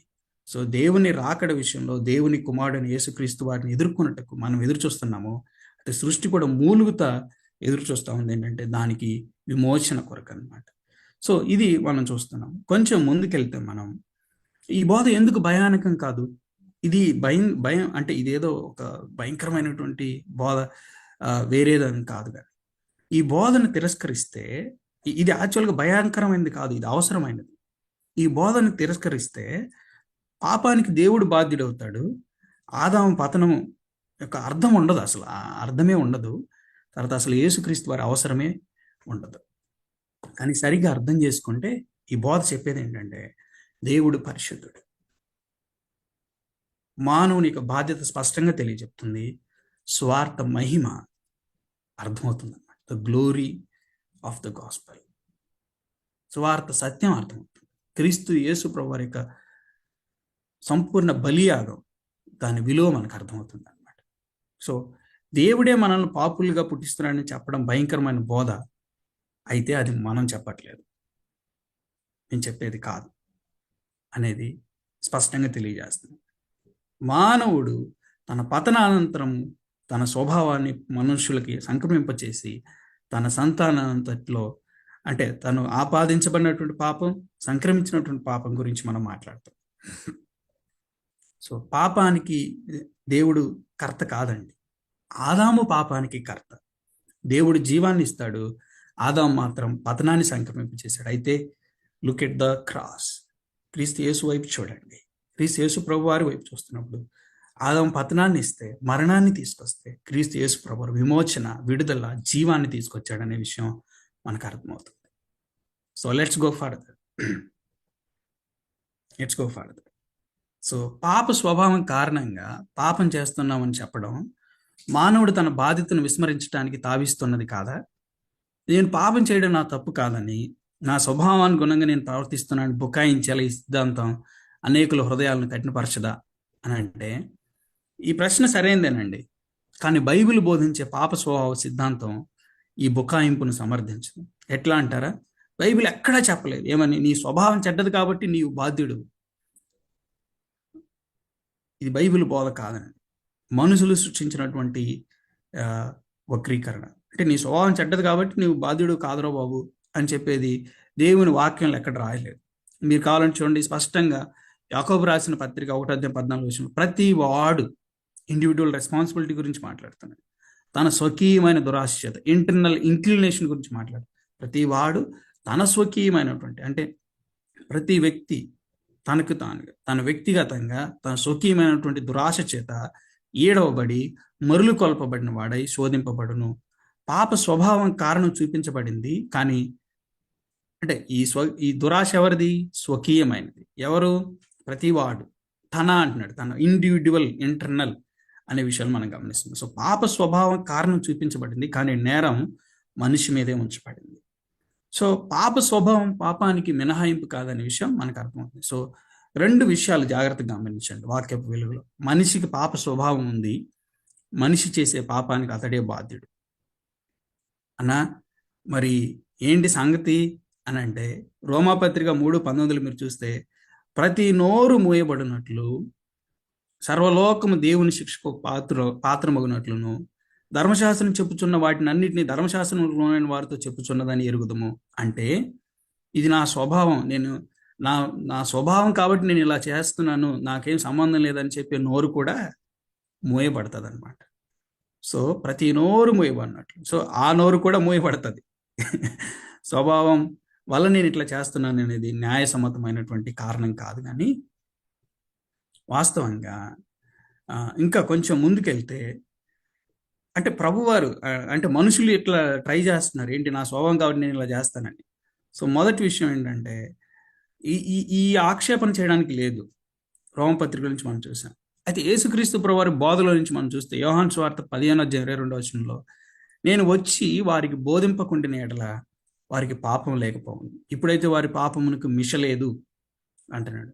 సో అంటే విషయ అవగాహనతో పాటు కార్యాచరణ అనేది మానవుని బాధ్యత. తెలియకపోవడం ఒక విషయం, తెలిసి చేయడం మరొక విషయం అన్నమాట. సో కాబట్టి మనిషి నాకు తెలీదు, నా స్వభావం ఏంటి అని చెప్పుకోవడానికి ఎక్కడ కూడా లేదనమాట. ఒకవేళ అలాంటి ఎగ్జాంపుల్ ఎక్కడన్నా ఉందానంటే, సో అసలు పాప స్వభావం గురించినటువంటి అసలు బోధ ఉద్దేశం ఏంటి అనేదంటే, ఇది మనిషి బుకాయించాలని కాదండి, విమోచన యొక్క అవసరాన్ని చూపించడానికి. ఒక వ్యక్తికి అర్థమైంది, బైబిల్లో ఒక వ్యక్తికి అర్థమైంది తన పాప స్వభావం గురించి. అతను ఎలా స్పందించాడో చూడండి. రోమపత్రిక 7:18 నా యందు అనగా నా శరీరమందు మంచిది ఏదియూ నివసింపదని నేను ఎరుగుదును. మేలైనది చేయవలనను కోరిక నాకు కలుగుచున్నది, కానీ దాన్ని చేయుట నాకు కలుగట్లేదు. రోమపత్రిక 7:24 ఏముంది? అయ్యో నేను ఎంత దౌర్భాగ్యుడు, అంటే నాకు కలగడం లేదు కాబట్టి నేను ఇంతే ఉండిపోతానని చెప్పట్లే. How was his response? అయ్యో నేను ఎంత దౌర్భాగ్యుడిని, ఇట్టి మరణమునకు లోనగు శరీరం నుండి నన్ను ఎవడు విడిపించును అని చెప్పి బుకాయించట్లేదండి. విమోచన కొరకు విలాపం చేస్తా ఉన్నాడు. సో మానవుడు ఇది అడ్డం పెట్టుకొని ఇట్లా చెప్పడానికి కారణం ఏమి లేదు. దేవుడు వెల్లడి చేస్తూనే ఉన్నాడు. దేవుడు అనేక విధాలుగా మానవునితోటి తన యొక్క స్థితి గురించి వెల్లడి చేస్తూనే ఉన్నాడు. సో మానవుడు స్పందించేదాన్ని విధానం అనేది ఎలా ఉంటుంది అనేది ఆలోచించాలి. ఎందుకంటే మానవుడు బుకాయించాలని ప్రయత్నిస్తే అంటే రోమపత్రిక చెప్తుంది, ప్రతి వాని నోరు మూయింపబడినట్లు అన్నాడు. ప్రభువారు ఆల్రెడీ బోధించారు. ప్రభువారు తన పిల్లల ద్వారా అందరికి తెలియజెప్తున్నారు. మానవుడు తన అంతరంగ స్థితిని గమనించినప్పుడు గ్రహింపులోకి వస్తాడు. దాన్ని జనరల్ రెవల్యూషన్లో బాటుగా మనం చూస్తూ ఉంటాం. సో మనిషి తెలిసి కూడా బుకాయించాలనే ఉద్దేశంలో ఉంటే అది సరైన విధానం కాదు. దానికి తగినటువంటి ఉగ్రతని కొని తెచ్చుకుంటాడు. అయితే సరైన స్పందన ఏంటి అని అంటే బుకాయించడం కాదు, కానీ విమోచన కొరకు విలాపం చేయడం. అయ్యో నేను ఎంత దౌర్భాగ్యుడను, ఇట్టి మరణమునకు లోనగు శరీరం నుండి నన్ను ఎవడు విడిపించును. ఆ పక్క వచనంలో అంటాడు, ప్రభు అయిన యేసుక్రీస్తునందు అతిశయిస్తూ ఉన్నాము. కారణం ఏంటంటే ఆయన నన్ను ఈ నియమంలో నుంచి నాకు విజయం ఇస్తా ఉన్నాడు అని చెప్పి అన్నమాట. సో గోయింగ్ ఫర్దర్, సో పాప స్వభావం గురించి ఒకవేళ ఇలా చెప్పడం అనేది మానవుని హృదయాన్ని కఠినపరుస్తుందా అని అంటే సరైనగా అర్థం చేసుకుంటే కఠినపరచదండి. కానీ ఒక్కరి భాష్యాలు ఇస్తే మాత్రం తప్పకుండా కఠినపరుస్తారు. సో తప్పు బోధ ఏంటంటే మనమంతా అలాగే ఉంటాము, దేవుడు అర్థం చేసుకుంటాడు, మనం పాప స్వభావంలో ఉన్నాము అనేది పాప స్వభావమే కదా ఇంక తప్పదు అని చాలా ప్రమాదం. మీకు ఆంధ్రాలో ఇప్పుడు బాగా పెట్టిరిగిపోతున్నటువంటి ఒక బోధ నా దృష్టికి వచ్చింది. ఏంటంటే మనము రక్షించబడ్డాం, కానీ మనం పాపం చేసినా సరే ఏం కాదు, కొట్టివేయబడ్డాయి అన్నీ అని చెప్పి. సో అలాంటి తప్పుడు బోధలు చాలా ప్రమాదం. కానీ వాక్య సత్యం ఏంటంటే మనిషి పూర్తిగా దోషి, తనకు తానుగా మారలేడు, కృప అవసరం, మార్పు తప్పనిసరి. ఈ వాక్యాన్ని చూడండి, ఇర్మియా గ్రంథం 13:23 కూసు దేశస్థుడు తన చర్మమును మార్చుకొనగలడా? చిరుతపులి తన మచ్చలను మార్చుకొనగలదా? మార్చుకొనగలిగిన ఎడల కీడు చేయుటకు అలవాటు పడిన మీరును మేలు చేయవల్లబడు. అంటే మానవుని సంపూర్ణంగా దేవుని ద్వారా మాత్రమే, మానవుడు తన స్వనీతి చేత తన క్రియల ద్వారా ఏది కూడా పాపం నుంచి విడుదల పొందలేడు. పాపానికి మానవుడు అర్హంగా పొందవలసినటువంటి శిక్ష నుంచి విడుదల పొందలేడు. దానికి కావాల్సింది ఏంటంటే కృప అవసరం. క్రీస్తు యేసు శిలువ ద్వారా మానవ హృదయంలో పరివర్తన అవసరం. మానవ హృదయంలో కృప ద్వారా జరిగే కార్యం అవసరం. దేవుడే చొరవ తీసుకొని దేవుని కృప ద్వారా మానవుని హృదయంలోనికి పరిశుద్ధాత్ముడు రావడం ద్వారా శిలువని వెంబడించుతూ నానాటికి ఆయన సార్పుతులకు పెరగటం ద్వారా ఈ పాప స్వభావాన్ని ఓడించగలడు. ఈ పాప స్వభావం నుంచి విడుదల పొంది క్రీస్తుతో కూడా ఉండగలడు అనే విషయాన్ని మనం చూస్తాం అన్నమాట. సో ఇప్పుడు ఏమంటారంటే ఈవెన్ ఏంటంటే నేను నా స్వభావం అనుగుణంగా చేశానండి ఏంటి అనే వాదన గురించి చూస్తే మీరు కృప విస్తరిస్తుందని చెప్పి పాపంలో నిలిచి ఉంటానని అంటే ఆర్గ్యుమెంట్ గురించి పౌలు మాట్లాడతారు. రోమపత్రిక 6:1-2 అలాగైనా ఏముందము, కృప విస్తరింపవలని పాపమందు నిలిచి ఉందమా? అట్లానే రాదు. పాపం విషయమై చనిపోయిన మనము ఇక మీదట ఎలాగూ దానిలో జీవింతుము. అపోస్తలుడైన పౌలు ముందే ఈ విషయాన్ని గ్రహించాడు. పరిశుద్ధాత్మ ద్వారా ప్రేరేపణ ద్వారా రాస్తూ ఉన్నాడు. ఏంటంటే ఈ బుకాయింపు ఉంటుంది, కృప విస్తరిస్తుంది కాబట్టి పాపంలో నిండిపోతాడు. లేదు అట్లా అనరాదు అని ముందే ఖండించాడు. సో పాప స్వభావం మన పాప కారణాన్ని వివరిస్తుంది, కానీ బాధ్యతను తొలగించడం లేదు. అది బుకాయింపు కోసం కాదండి, విమోచన అవసరాన్ని వివరించడానికి. పాప స్వభావం మనల్ని నిర్దోషులుగా చేయదు, అది మనల్ని కృప ఎంత అవసరమో, దేవుని కృప మానవునికి ఎంత అత్యవసరమైనదో వివరించడానికి ఈ బోధ అండి. అంతే. ఇంపార్టెంట్ క్వశ్చన్ ఏంటంటే మానవుడు పాప నైజాన్ని కలిగి ఉన్నాడని, క్రియలేవి చేయకముందే అతడు పాపి అని బైబిల్ ఎక్కడుంది? ఎక్కడుంది అంటే, అంటే అసలు ఈ క్వశ్చన్స్ అన్ని ఎక్కడి నుంచి తీసుకొచ్చారన్నా ఏంటి అని అంటే, యాక్చువల్గా పెలేజియనిజం గురించి, అలాగే ఆంధ్ర, తెలంగాణ, తెలుగు గడ్డ మీద పేటరేగిపోతున్నటువంటి కొన్ని గుంపులు, కొన్ని బోధలు, వాళ్ళ ఆర్టికల్స్ అన్ని చదివిన తర్వాత ఈ క్వశ్చన్స్ అన్ని ప్రిపేర్ చేయడం జరిగింది. సో ఈ క్వశ్చన్స్ అన్ని కూడా ఒక రకంగా చెప్పాలంటే చాలా చాలా గలిబిలి కారణం చేస్తున్నటువంటి బోధలకి వాక్య సత్యంలో నుంచి వెతుకుతున్నటువంటి సమాధానాలు మనం చూస్తున్నాం అనమాట. సో ఏమంటారంటే, మానవుడు పాప నైజాన్ని కలిగి ఉన్నాడని బైబిల్ ఎక్కడ చెప్తుంది అని అంటాడు. సో బైబిల్ పాప క్రియలను, పాప స్థితి లేదా పాప స్వభావాన్ని వేరువేరుగా మాట్లాడుతుంది. మానవుడు పాపం చేయడం మూలంగా పాపి కాదు, కానీ అంతరంగంలో పాప స్వభావం మూలంగా పాపాన్ని చేస్తున్నాడని వాక్యం సెలవిస్తుందండి. సో కీర్తనలు 51:5లో నేను పాపంలో పుట్టిన వాడను, పాపంలోనే నా తల్లి నన్ను గర్భమును ధరించును అనే మాట మనం చూస్తున్నాం కదా. ఇది దావీదు తన జన్మ స్థితి గురించి చెబుతున్నాడు. నేను పాపం చేశాను కాదు, నేను పాపంలో పుట్టాను అని చెప్తున్నాడు. ఇది క్రియలకు ముందున్నటువంటి స్థితి గురించి మాట్లాడుతున్నటువంటి వాక్యం అన్నమాట. సో మీరు చూడండి, కీర్తన గ్రంథం 58:3లో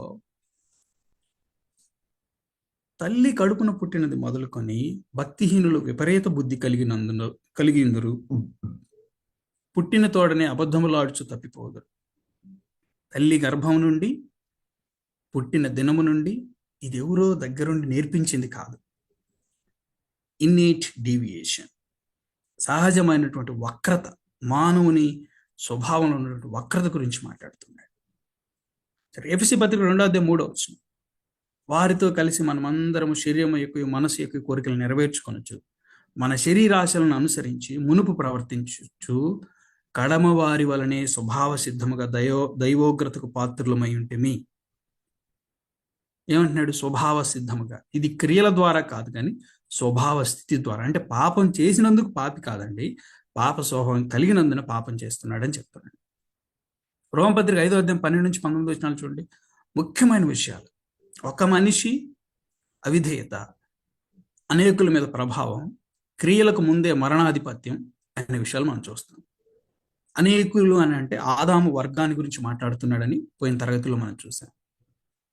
5:19 మనం చూస్తున్నాం, ఏలైనగా ఒక మనుష్యుని అవిధేయత వలన అనేకులు పాపులుగా ఎలాగూ చేయబడరో, అలాగే ఒకని విధేయత వలన అనేకులు నీతిమంతులుగా చేయబడతారు. పాపులుగా చేయబడిరి అంటున్నాడు, పాపులు అయ్యారు. ఇది స్థితికి సంబంధించింది అనమాట. ఎలాగూ చేయబడిరో అంటున్నాడు. అంటే ఇక్కడ మనం ఆలోచన చేస్తున్నప్పుడు పాప నైజం అనేది మానవునికి సంక్రమించినట్లుగా, మానవుడు పాప నైజంతో ఉన్నట్లుగా లేఖనాలుగా ఆధారంగా మనం చూస్తున్నాం. కొంచెం ముందుకెళ్తే కొరింథీయులకు రాసిన మొదటి పత్రిక 15:22 ఆదామునందు అందరూ ఎలాగో మృతి పొందుచున్నారో లేదా మరణించుచున్నారు, అలాగని క్రీస్తునందు అందరూ బ్రతికింపబడుదురు. మరణించుచున్నారు కొనసాగుతుంది కదా, మృతి పొందుచున్నారు ఆన్గోయింగ్ స్టేట్ కదా.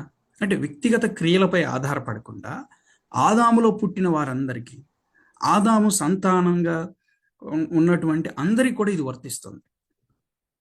8:21 చూడండి, ఆదికాండంలో నరుల హృదయ ఆలోచన వారి బాల్యం నుండి చెడ్డది. ఏమంటున్నాడు? పర్యావరణం కాదు, కానీ శిక్షా ఫలితం అనేది ఇంక్లినేషన్ ఆఫ్ ద హార్ట్. మానవ హృదయము పతనావస్థ వైపు ఉన్న విధంగా, పతనం వలన ఇదంతా పొందుతున్నాడు అనేది మనం చూస్తున్నాం. సో యోహాను సువార్త 3:6 శరీర మూలంగా జన్మించినది శరీరమును, ఆత్మ మూలంగా జన్మించినది ఆత్మయునై ఉన్నది అంటున్నాడు. అంటే యేసుక్రీస్తు ప్రభువారు ఇక్కడ జన్మస్థితి గురించి చెప్తున్నాడు. అందుకే ఇదే అధ్యాయంలో ప్రభువారు చెప్తా ఉంది అంటే మళ్ళీ తిరిగి జన్మించాలి అంటున్నాడు. సో క్రియలు మార్చడం కాదండి, మానవుని యొక్క స్వభావం మారాలి. సో మనిషి లేదా మానవుడు పాపి కాబట్టి అతనికి బాధ్యత లేదు అని వాక్యం చెప్పడం లేదు. వాక్య సత్యం ఏంటంటే మనిషి పాప స్వభావంతో పుట్టాడు, అందువల్ల పాపం చేయడం అనివార్యం. పాపం చేస్తాడు, పాపం చేయకుండా ఉండలేడు, ఇది అనివార్యం అంటున్నాడు. అయినా ప్రతి పాపానికి అతడే బాధ్యుడు. స్థితి పాపంలో ఉంది. క్రియ చేసినప్పుడు నేరం వ్యక్తిదే అన్నమాట. అంటే పాప నైజం వల్ల పాపం చేస్తున్నాడు. ఆ పాపానికి అతను బాధ్యుడు. ఆ వ్యక్తి మీద నేరం ఉంది.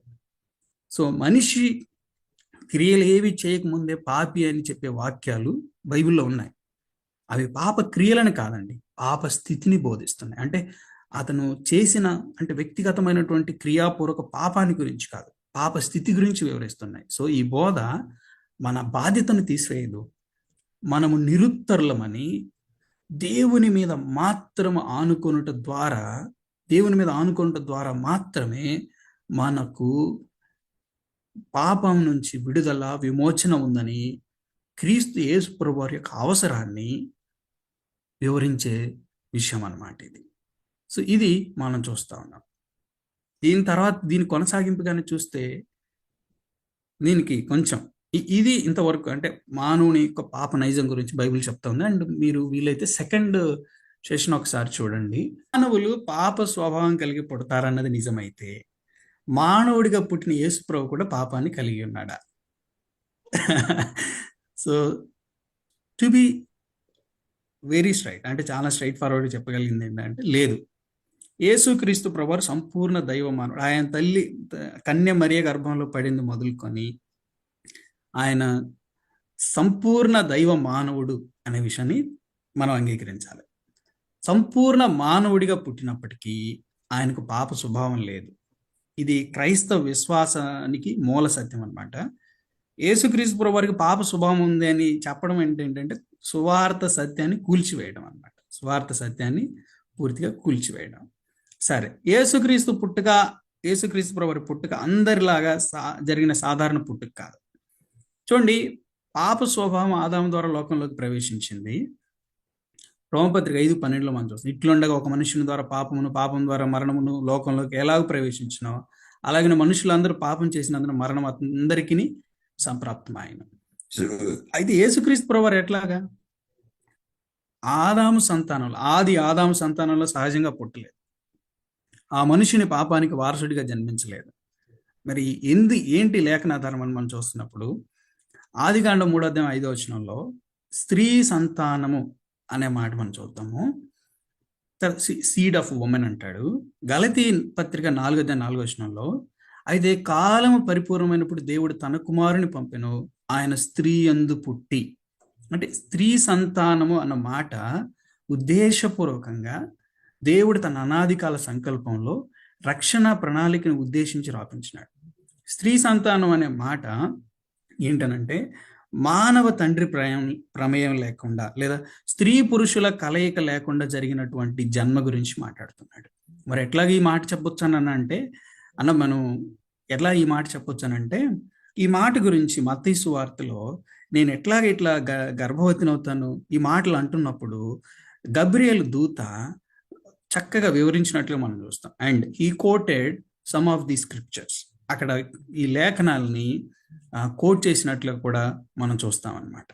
సో మనం కొంచెం ముందుకెళ్తే మరి ఎట్లా కన్యక గర్భధారణ జరిగింది అని అంటే పరిశుద్ధాత్మ కార్యం వలన అన్నమాట. లూకాసు వార్త 1:34-35 అందుకు మరియ నేను పురుషుని ఎరుగని దానిని ఇది ఎలాగూ జరుగునని దూత అనగా దూత పరిశుద్ధాత్మ నీ మీదికి వచ్చును, సర్వోన్నతుని శక్తి నిన్ను కమ్ముకొనును కనుక పుట్టబోవు శిశువు పరిశుద్ధుడై దేవుని కుమారుడు అనబడును.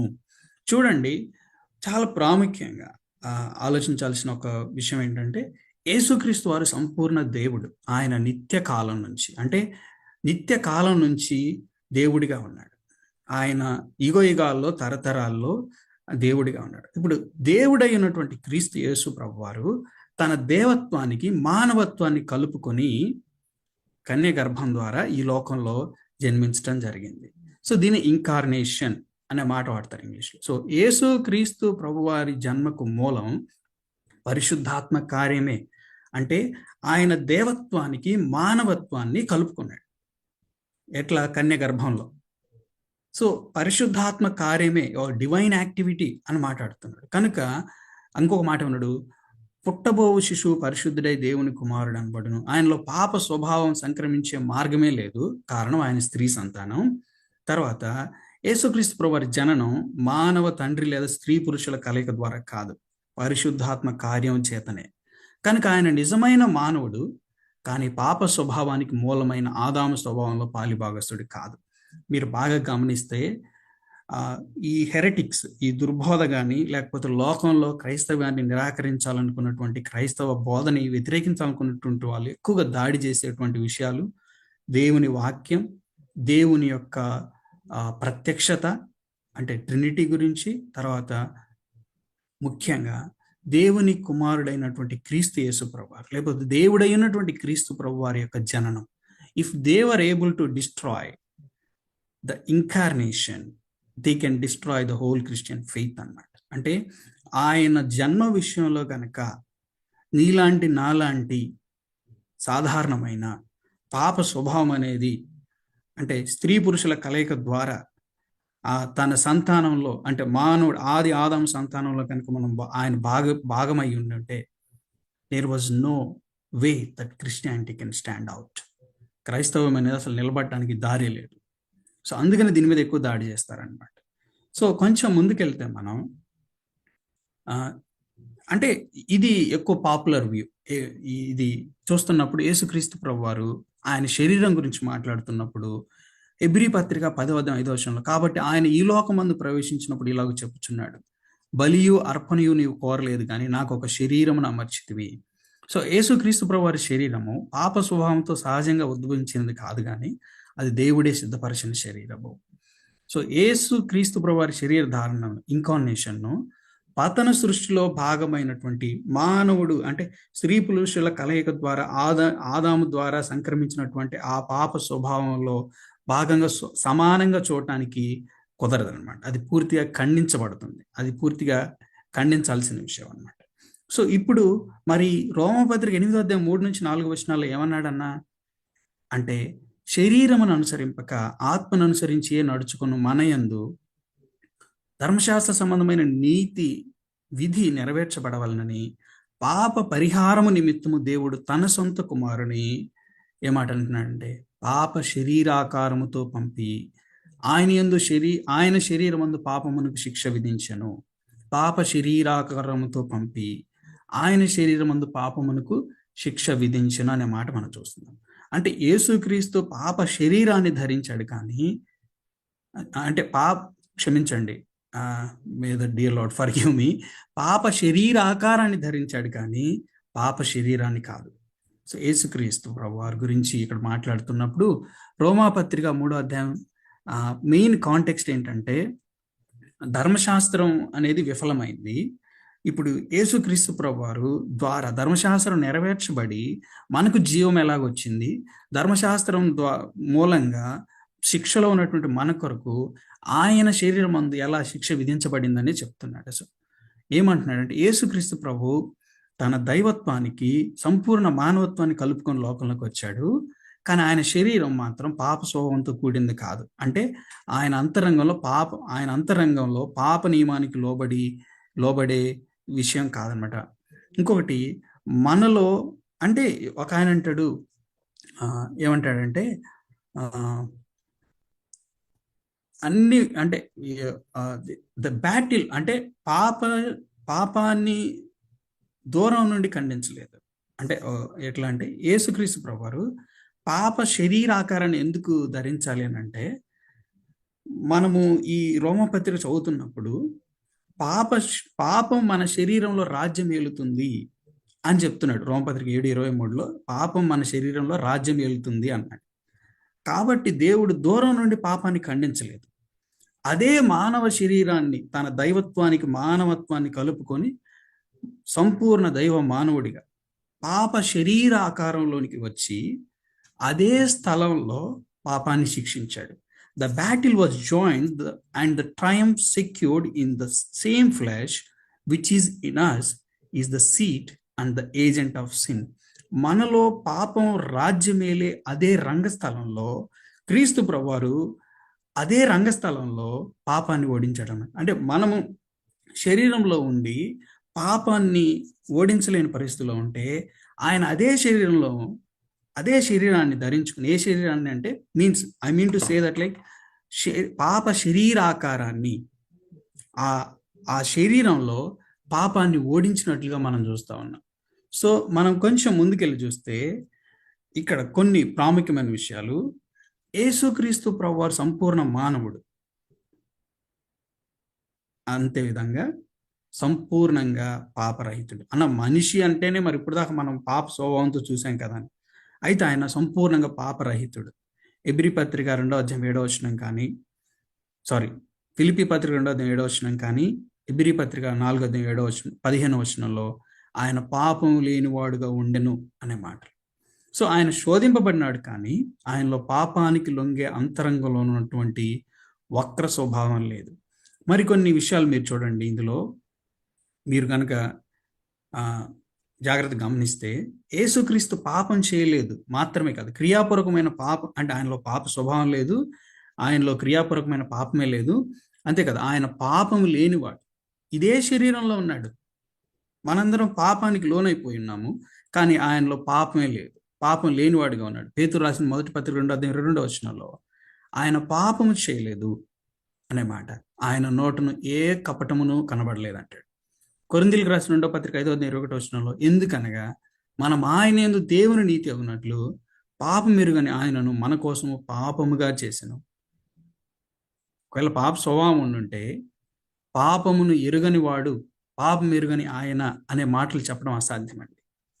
సో మొదటి ఆదాము ద్వారా పాప స్వభావం వ్యాప్తి చెందింది, కానీ కడపటి ఆదాము ద్వారా నూతన జీవము, నూతన స్వభావము విశ్వసించు వారందరికీ అనుగ్రహించబడుతుంది అనేది మనకు అర్థమవుతుంది.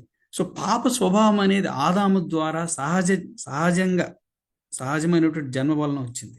కానీ యేసుక్రీస్తు వారి జన్మ, యేసుక్రీస్తు కన్యక గర్భధారణ ద్వారా పరిశుద్ధాత్మ కార్యం చేత జన్మించబడ్డాడు. అంతేకాదు, ఆయన సంపూర్ణ మానవుడు, కానీ పాప స్వభావం లేనివాడు. అందుకే ఆయన నిర్దోష బలి అంగీకరించబడింది. సంపూర్ణ రక్షకుడు, నూతన సృష్టికి ఆయన శిరస్సుగా ఉన్నాడు అన్నమాట. సో అది మనం చూస్తా ఉన్నాం. అయితే ఇప్పుడు అంటే శోధన గురించి వచ్చిన మాటని కొంచెం కంటిన్యూ చేద్దాం. నెక్స్ట్ క్వశ్చన్ ఇంకా కంప్లీట్గా ఉంటుంది. సో ఈ శోధన గురించి మనం మాట్లాడబోతున్నాం అనమాట. మరి ఎట్లానా యేసుక్రీస్తు ప్రభువారు శోధించబడ్డారు, ఈ మాటలన్నిటి గురించి మనం చూస్తే, సో ప్రతివాడు శోధించబడటానికి తనలో ఉన్న దురాశ కారణమని మనకి యాకోబు పత్రిక 1వ అధ్యాయం 13 నుంచి 14 వచనాలు అర్థమవుతుంది కదా. యేసుక్రీస్తు అన్ని విషయాల్లోనూ మనవలే శోధింపబడ్డాడు. మరి మనవలే శోధింపబడాలంటే ఆయనలో కూడా స్వకీయమైన దురాశ ఉండి తీరాలి కదా అని అడిగే వాళ్ళు ఉన్నారు. అయితే ఒక సింపుల్ ప్రిసైజ్ ఆన్సర్ ఏంటంటే, యేసుక్రీస్తు ప్రభువు శోధనను తప్పించుకోలేదు, శోధనను తక్కువగా కూడా అనుభవించలేదు, కానీ పాప స్వభావం లేకుండానే శోధనను జయించాడు. అసలు ఈ శోధన అనే మాట గురించి మనకి క్లారిటీగా అర్థమైతే మనకి చాలా విషయాల గురించి స్పష్టత వస్తుంది. శోధన అనే మాట, శోధన లేదా పరీక్ష అనే మాటలకి ఒకే గ్రీక్ పదం వాడబడింది. మరి ఎట్లా తెలుసుకుంటారు ఏది శోధన ఏది పరీక్ష అని అంటే, తెలుగు అనువాదంలో శోధన అనే పదాన్ని ఎక్కువ మార్లు వాడారు. కొన్నిసార్లు పరీక్ష అనే స్థలంలో కూడా, పరీక్ష అనే కాంటెక్స్ట్లో కూడా శోధన అనే మాట వాడారు. అందువల్ల ఏంటంటే కాంటెక్స్ట్లో నుంచి మాత్రమే, అంటే ఆ సందర్భంలో నుండి మాత్రమే ఆ ప్రత్యేక సంఘటన శోధన లేదా పరీక్ష అని అర్థమవుతుంది. ఇందుకే శోధన అంటే ఏంటి, పరీక్ష అంటే ఏంటి? శోధన అంటే ఏంటంటే టెండెన్సీ టు డూ ఈవిల్ అనమాట. అంటే చెడ్డతనాన్ని గురించి, లేకపోతే పాపాన్ని గురించి, దురాశ అనే మాటలు వాడుతూ వచ్చినాడు కదా. సో ఒక చెడ్డతనం వైపు ఉండేటువంటి ఆసక్తి. పరీక్ష అంటే ఏంటి? పరీక్ష అనేది ఒక వ్యక్తి తన విషయంలో ఉన్నటువంటి, తను ఎదుర్కొన్నటువంటి ఒక రకమైనటువంటి పరిస్థితుల ద్వారా తను ప్రూవ్ చేసుకోవడం, తను ఎలాంటి స్థితిలో ఉన్నాడో గ్రహించడం అన్నమాట. ఒక మాటలో చెప్పాలంటే, temptation brings the worst out of us. అంటే శోధన లేదా పాపం విషయమైనటువంటి అందులో పడిపోతే అదేంటంటే it brings worst of us, మనలో ఉన్నటువంటి అత్యంత చెడ్డ వ్యక్తిని బయటకు తీసుకొస్తుంది. కానీ పరీక్ష అనేది ఎప్పుడు కూడా it brings best out of us for God. దేవుని కొరకు మనలో ఉన్నటువంటి శ్రేష్టమైన దాన్ని తీసుకొచ్చేది పరీక్ష అన్నమాట. మీరు చూడండి, శోధన గురించి ఆలోచన చేస్తే brings worst out of us అన్నాం కదా. మీరు దావీదుని చూడండి, a man after God's own heart. దేవుని హృదయానుసారైన వ్యక్తి నరహత్య చేశాడు, వ్యభిచారి అయ్యాడు, ఎంత దారుణమైన పరిస్థితులకు వెళ్ళిపోయాడు. అయితే చూడండి, పరీక్ష గురించి ఆలోచన చేస్తున్నప్పుడు అబ్రహాం వైపు చూస్తున్నప్పుడు అబ్రహాముని ప్రభు పరీక్షించాడు. అప్పుడు ఏమన్నాడంటే, ఆ స్నేహితుడు, అలాగే నువ్వు నన్ను ప్రేమించుచున్నావు నాకు అర్థమైంది అని చెప్పి ఆదికాండం 22 అధ్యాయంలో మనం చూస్తాం. So temptation brings the worst out of us and the test brings best out of us for God. అది మనకు అర్థం అవ్వాల్సిన విషయం అన్నమాట. సో లేఖనంలో శోధనకు ఉపయోగించబడినటువంటి గ్రీక్ పదము పెరాస్మోస్. పెరాస్మోస్ అనేది అంటే దీని అర్థం పరీక్ష, పరిశోధించటం లేదా ప్రలోభం అనేది. సో ఈ పదం 2 విధాలుగా వాడబడింది. ఒకటి ఏంటంటే బాహ్య పరీక్ష, ఒత్తిడి, శ్రమ. ఓకేనా? ఒక ఒక రకమైనటువంటి ప్రూవింగ్ థింగ్స్ కోసం అనమాట. అంటే ఇది నిరూపించబడటం, ఇది నిజమేనా అన్నట్టు నిరూపించబడటానికి, లేకపోతే ఇది ఎంత ఉన్నతంగా ఉంది, ఎంత అనేది చెప్పడానికి అనమాట. ఇంకొక రెండో కాంటెక్స్ట్ ఏంటంటే, రెండో విధం ఏంటంటే పాపానికి దారితీసే అంతరంగమైనటువంటి శోధన గురించి, పాపానికి దారితీసే అంతరంగమైనటువంటి అంటే ఒక ఒత్తిడి గురించి మాట్లాడేది అనమాట. సో సందర్భం ఆధారంగా అర్థం మారుతుంది. సో శోధన అనే మాట గురించి మాట్లాడుతున్నప్పుడు మనం ఈ 2 దృష్టిలో పెట్టుకోకపోతే చాలా చాలా నష్టం, అంటే మన స్టడీలో చాలా నష్టం జరుగుతుంది అనమాట. సో కొంచెం చూడండి, యాకోబు పత్రిక 1వ అధ్యాయం 13-14 వచనాలు అనేది అంతరంగ పాప శోధన గురించి మాట్లాడుతున్నాడు. అందుకని మీరు చూడండి, ప్రతివాడు తన స్వకీయమైన దురాశ చేత ఏడవబడి మరులు కొల్పబడిన వాడే శోధింపబడినాడు. అంటే ఇక్కడ దురాశ అనే మాటకు వాడు మన గ్రీక్ పదం ఏంటంటే ఎపిథిమియా. ఈ పదం గుర్తుపెట్టుకోండి, ఎపిథిమియా అనే గ్రీక్ పదం. దీని అర్థం ఏంటంటే బలమైన కోరిక, పతన స్వభావం వలన దాని నుంచి పాపం విషయం అనేటువంటి పుట్టిన ఆకలి అనే మాట, పాపానికి ఆకర్షించబడే అంతరంగ ప్రవృత్తి అనేది ఇక్కడ ఉన్నటువంటి మాటలకు అర్థం అన్నమాట, ఇక్కడున్న గ్రీక్ పదానికి. ఇది పాప స్వభావం కలిగిన మనుషులలో మాత్రమే ఉంది. ఈ మాట గుర్తుపెట్టుకోండి, ఎపిథిమియా అనే మాట. సో ఇది పాప స్వభావం కలిగిన మనుషుల్లో మాత్రమే ఉంటుంది. సో యాకోబు ఇక్కడ పాపంలో పడే ప్రక్రియను వివరిస్తున్నాడు. అంతేకాకుండా యాకోబు 1:13-14 మనుషులు ఎందుకు పాపం చేస్తారో చెప్పే వాక్యం మాత్రమే, కానీ యేసుక్రీస్తు శోధనని నిర్వచించేది కాదు. కొంచెం ముందుకెళ్తే మీరు చూడండి, ఎబ్రీ పత్రిక 4వ అధ్యాయం 15వ వచనంలో బాహ్య శోధన గురించి మాట్లాడుతున్నాడు. ఎబ్రీ పత్రిక 4వ అధ్యాయం 15వ వచనంలో పరీక్ష గురించి, అంటే పరీక్ష గురించి మాట్లాడుతున్నాడు. చూడండి, మన ప్రధాన యాజకుడు మన బలహీనతల యందు మనతో సహానుభావం లేనివాడు కాడు, సమస్త విషయములలోనూ మన వలన శోధింపబడినను, ఆయన పాపం లేనివాడుగా ఉండెను. ఇక్కడ ముఖ్యమైన మాట ఏంటంటే కరీస్ హమార్షియాస్ అంటాడు. అంటే గ్రీక్లో పాపం లేకుండా, పాపంతో సంబంధం లేకుండా ఉండే మాటకు అర్థం అన్నమాట. అంటే యేసుక్రీస్తు ప్రభువు శోధన అనుభవించాడు, కానీ పాప స్వభావం లేకుండా, అంతరంగంలో వక్ర స్వభావం లేకుండా. అంటే వాక్యం స్పష్టంగా చెప్తున్నటువంటి ప్రాముఖ్యమైన సత్యం ఏంటంటే శోధించబడ్డాడు కానీ పాపం లేనివాడు. ఈ 2 మాటలను విడదీయలేమన్నమాట. అంటే ఈయన పరీక్షించబడ్డాడు, ఒత్తిడి చాలా బహిరంగమైనటువంటి బాహ్య సంబంధమైనటువంటి ఒత్తిడి ఉంది, కానీ ఆయన పాపం వైపు వెళ్ళలేదు, లేకపోతే ఆయన పాపం చేయలేదు, ఆయన స్వభావానికి విరుద్ధంగా ఆయన పాపం చేయలేదు అనే విషయాన్ని ఇక్కడ మాట్లాడుతున్నాడు. సో కొంచెం ముందుకెళ్తే యేసుక్రీస్తులో స్వకీయమైనటువంటి దురాశ ఎందుకు ఉండకూడదండి అని అంటే, ఆయనలో స్వకీయమైన దురాశ కనుక ఉంటే ఆయన పాపం లేడుగా ఉన్నాడనే మాటకు అసలు అర్థమే ఉండదు. సో ఇక్కడ ఉన్నటువంటి లేఖన భాగాలు, ఎబ్రీ పత్రిక, ఈ మాటలు మీరు చూడండి, లూకాసు వార్త 1:35, ఎబ్రీ 7:26, యోహాను 14:30 దగ్గర ఒకసారి గుర్తుపెట్టండి. యోహాను 14:30లో ఏమంటున్నాడంటే, ప్రభువారు తన గురించి మాట్లాడుతూ, ఇకను మీతో విస్తరించి మాట్లాడను, ఈ లోకాధికారి వచ్చుచున్నాడు, వానితో నాకేమీ సంబంధమే, నాతో వానికి సంబంధం ఏమీ లేదు అనే మాట చెప్తున్నాడు. నాతో వానికి సంబంధం ఏమీ లేదు అంటే ప్రభువారు చెప్తున్న ఒక మాట ఏంటంటే, ఇక్కడ సాతాను పట్టుకోవడానికి లోపల నా దగ్గర ఎపిథిమియా అనే గాలం లేదు. వాడు ఎపిథిమియా అనే గాలం అంటే ఏంటి? పాపాన్ని చూపించి, లేకపోతే పాపం అనే స్వభావాన్ని అంటే పాప స్వభావం మూలంగా మానవుడు ఇంకా సాతాను యొక్క ప్రభావం మూలంగా ఇంకా దారుణమైన స్థితిలోకి వెళ్ళిపోతాడు కదా. ఆ గాలం అనేది నాలో లేదు. ఏంటి? పతన స్వభావం నుంచి పుట్టుతున్నటువంటి ఆ పాప స్వభావం వలన ఉండేటువంటి దాని గురించి, దాన్ని వాడుకొని సాతానుడు ఇంకా దారుణమైన చేస్తాడు కదా, అలాంటిది నాలో లేదు అని చెప్తున్నాడు. సో యేసుక్రీస్తు ప్రభు చెప్తోంది ఏంటంటే, నాలో పాప స్వభావం లేదు అనే మాట మాట్లాడుతున్నాడు. రెండోది, యేసుక్రీస్తు ప్రభు వారు ఎలా శోధించబడ్డారు?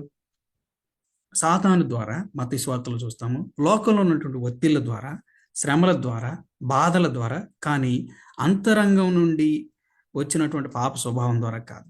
సో మన ప్రధాన యాజకుడు అని మాట్లాడుతున్నప్పుడు, మన బలహీనతలు ఎందు మనతో సహానుభావం లేనివాడు కాడు. దేని గురించి అని అంటే, ఆల్ ద ఎక్స్టర్నల్ ప్రెషర్స్, అంటే లోకంలో దేవుని కొరకు జీవిస్తున్నటువంటి మనము సాతాను ద్వారా, లోకంలో ఉన్న ఒత్తిళ్ల ద్వారా, శ్రమల ద్వారా, బాధల ద్వారా ఇవన్నీ జరుగుతుంటాయి కదా, వీటన్నిటి గురించి మాట్లాడుతున్నాడు.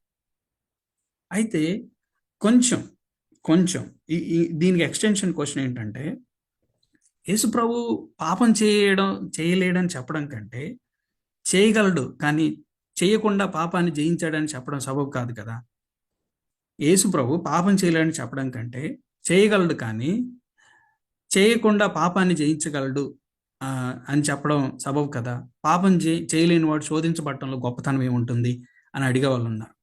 అయితే చూడండి, యేసుక్రీస్తు ప్రభువు నిజంగా శోధించబడ్డాడు, కానీ పాప స్వభావంతో కాదు. ఆయన శోధన మనకన్నా ఎక్కువ తీవ్రత కలదు. ఆయన విజయం మన పాపాన్ని చేయకుండా కాదు. అంటే ఆయన విజయం పాపాన్ని చేయకుండా కాదనమాట. ఆయనలో పాప స్వభావం అనేదాన్ని ఆయన లేకపోవటం అనేది, అంతేకాదు ఆయన సంపూర్ణ దైవ మానవుడై ఉన్నాడని చూస్తున్నాం మనం. ఆయన దేవుడై ఉన్నాడు. అసంభవం అనమాట ఆయన పాపం చేయడం అనేది. సో పాపానికి అసంభవుడై ఉండటం వలన ఆయన చేయలేదు అని చూస్తున్నాం. అయితే ఇప్పుడు చూడండి, పాపం చేయగలడు కానీ పాపం చేయలేదు అని చెప్పడం సబబేనా, సరైనదేనా? లేఖనాల ప్రకారం కాదండి. ఎందుకనంటే, హెబ్రీ పత్రిక 4:15 మనం చూసాం. అంటే అన్ని విషయములలో మన వల్లనే శోధింపబడ్డాడు, కానీ పాపము లేనివాడు. ఇక్కడ పాపం లేనివాడు అన్నది కేవలం చేయకుండా ఉన్నాడని అర్థం కాదు. ఆయన స్వభావంలోనే పాపానికి అసంభవుడు అనే విషయం. లేకపోతే యోహాను రాసిన మొదటి పత్రిక 3:5 ఆయనలో పాపమే లేదు అని చూస్తున్నాం. అంటే లేదు అనేది ఆయన స్థితి గురించి మాట్లాడుతున్నాడు, చేయలేదు అనేది గురించి కాదనమాట. ఆయనలో పాపమే లేదు, ఆయనలో పాపమే లేదు అనే విషయం గురించి మాట్లాడుతున్నాడు. సో పాపం చేయలేని వాడైతే శోధనలో పడటం గొప్పతనం ఏముందండి? అంతే కదా. సో ఇది మనుషులు వెళ్తున్న శోధనని యేసుక్రీస్తు ప్రభువు శోధనతో పోల్చడం వచ్చేటువంటి అపార్థం అన్నమాట. మన శోధన ఎలాంటిదంటే, లోపల ఉన్న స్వభావం పాప స్వభావంతో కూడింది. శోధనకు లోపల నుంచే స్పందించే ఆకర్షణ ఉంటుంది. యాకోబు 1:14 మనం చూస్తాం. కానీ యేసుక్రీస్తు ప్రభువు శోధన లోపలి దురాశ వలన కాకుండా పూర్తిగా బయట నుండి వచ్చిన ఒత్తిళ్ళు. సాతాను ప్రత్యక్షంగా ఎదురుగా నిలిచి శోధించాడు. మరి ఎంతమందిని ఇక్కడ ఉన్న వాళ్ళని శోధించాడు అట్లా? సో ఇది తక్కువ కాదనమాట, ఎక్కువ ఒత్తిడి. ఎట్లా అంటే, మనం చాలాసార్లు మిస్అండర్స్టాండ్ చేసుకుంటాం అనమాట. అంటే ఒక పగిలిపోయటానికి, కూలిపోవటానికి రెడీగా ఉన్న గోడ ఉందనుకోండి, దాన్ని సింపుల్గా కొట్టేయచ్చు. కానీ ఒక పర్ఫెక్ట్గా కట్టబడినటువంటి నాణ్యమైన గోడ ఉందనుకోండి, దాని సంగతి ఎలా ఉంటుంది? పూర్తి బలాన్ని ఉపయోగించాలి, పూర్తి శక్తి సామర్థ్యాలు ఉపయోగించాలి. నీవు నేను పతన స్వభావం ద్వారా పగిలిన గోడ లాంటి వాళ్ళం అనమాట. అంటే మనల్ని ఈజీగా క్యారీ అవుట్ చేయగలరు. కానీ యేసుక్రీస్తు ప్రభువు వారు ఆయన మన శరీరం అందు నిలిచి, మన శరీరం అనే రంగస్థలంలో నిలిచి, అంటే ప్రాముఖ్యంగా ఆ రణరంగంలో నిలబడి నీవు నేను కూలిపోయే వాళ్ళలాగా ఉన్నప్పటికి కూడా యేసుక్రీస్తు ప్రభు వారు మాత్రం చూపించారు ఏంటంటే, ఒక సంపూర్ణమైన దేవుడు సంపూర్ణమైనటువంటి మానవుడిగా, అంటే ఆది ఆదాము ఓడిపోయాడు అలాంటి స్థితిలో ఉన్నప్పుడు, కానీ క్రీస్తు యేసు ప్రభు వారు మనం చూస్తున్నప్పుడు ఆయన సంపూర్ణ దైవ మానవుడై ఉండి ఆయన అన్ని ఒత్తిళ్ళు, అన్ని శోధనలు అన్నీ ఎదుర్కొన్నాడు, కానీ ఆయన నిలిచి గెలిచాడు అనమాట. సో యేసుక్రీస్తు ప్రభు వారు శోధించబడ్డాడు, అంటే అన్ని పరీక్షలు, అన్ని ఒత్తిళ్ళు ఎదుర్కొన్నాడు. సాతాను నుంచి, లోకంలో నుంచి, చుట్టుపక్కల నుంచి అన్నీ ఎదుర్కొన్నాడు, కానీ ఆయన నిలిచి గెలిచాడు. సో ఆయన గెలిచింది పతన స్వభావంతో కాదు, సంపూర్ణ పవిత్రతతో శోధనను చివరి వరకు భరించాడు. మనము లూకాసు వార్త 23-24 చదువుతాం. ప్రభువారి ప్రార్థన అనుభవాన్ని గురించి మనం చూస్తాం, గెచ్చమనే అనుభవాన్ని గురించి మనం చూస్తాం. సో మనకి ఇక్కడ అర్థమవుతుంది ఏంటంటే, యేసుక్రీస్తు ప్రభు వారు పాప స్వభావం లేదు కదండి, ఆయన పాపాన్ని జయించడంలో గొప్పతనం ఏముందని అనుకుంటున్నారేమో. కాదు. పతన స్వభావంతో ఉన్నటువంటి నీవు నేను పాపం యొక్క, అంటే సాతానుడు శోధిస్తే సులభంగా పోతాము, కానీ ఆయన్ని సాతానుడు శోధించాడు. అన్ని రకాల, అంటే there is no temptation that Christ did not go through that what we usually experience. మన జీవితాల్లో మనం వెళ్ళేటువంటి ప్రతి శోధన గుండా మనం ప్రభువు చూసినప్పుడు ఆయన వెళ్ళాడు కాబట్టి ఆయన మనకి సహాయకుడు, మనకు సరిపోయిన వాడు అనే విషయాన్ని ఇంకా హెబ్రీ పత్రిక 7వ అధ్యాయంలో రాస్తాడు. సో కొంచెం ముందుకెళ్తే ఈ విషయంలో, అంటే పాపం చేయలేనివాడు అంటే ఒక యంత్రం లాగా ఉన్నాడని అర్థమా? కాదండి, కాదు. అందుకనే మీరు చూడండి, హెబ్రీ పత్రిక 10వ అధ్యాయం 5-7 వచనాల్లో, దేవా నీ చిత్తం నెరవేర్చుటకు ఇదిగో నేను వచ్చి ఉన్నానంటుని. అంటే యేసుక్రీస్తు ప్రభువు యంత్రంలా కాదు, స్వచ్ఛందంగా సంపూర్ణ అవగాహనతో స్వేచ్ఛతో విధేయతతో చూపించాడు. ఆయన విధేయతకు విలువ ఉంది, ఎందుకంటే అది చిత్తపూర్వకమైనటువంటి విధేయత అనేది మనకు అర్థమవుతుంది. సో ఇది రక్షణకి ఇది ఎందుకు అవసరం అని అంటే, హెబ్రీ పత్రిక 7వ అధ్యాయం 26-28 వచనాల్లో, పవిత్రుడు నిర్దోషి నిష్కల్మషుడు తన్ను తాను అర్పించుకున్నప్పుడు, అంటే ఆయన తను తాను అర్పించుకొని ఒక్కసారి ఈ పనిని ముగించినట్లుగా మనం చూస్తూ ఉంటాం. అంటే యేసుక్రీస్తు ప్రభువు పాపం చేయగలిగితే మనలాంటి పతనమైన మనిషి అవుతాడు, మన రక్షకుడిగా ఉండలేడు అనమాట.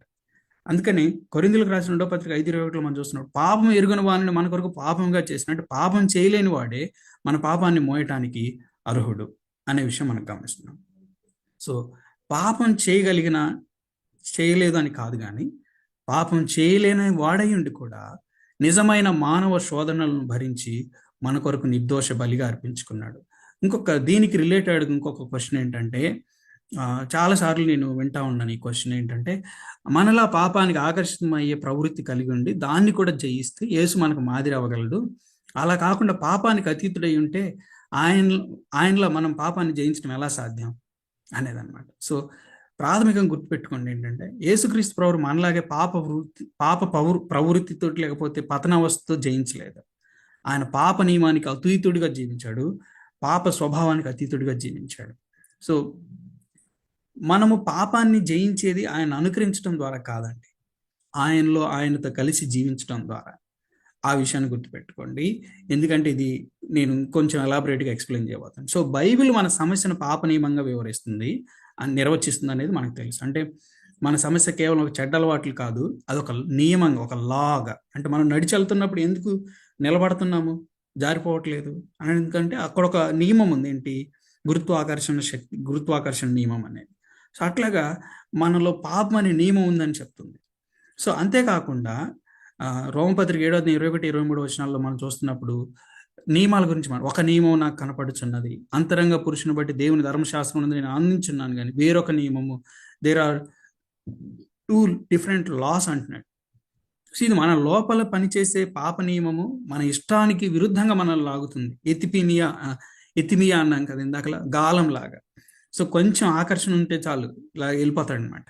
సో రోమపత్రిక 7:18 చెప్తుంది ఏంటంటే, నా యందు అనగా నా శరీరం మందు మంచిది ఏది నివసింపదని నేను ఎరుగుదును, మేలైనది చేయవలన కోరిక నాకు కలుగుచున్నది కానీ దాన్ని చేయటం నాకు కలగట్లేదు. పతనమైన మానవుని స్థితిని వివరిస్తుంది అనమాట. సో గుర్తుపెట్టుకోవాల్సిన విషయం ఏంటంటే, యేసుక్రీస్తు ఈ పాప నియమం కింద లేడండి.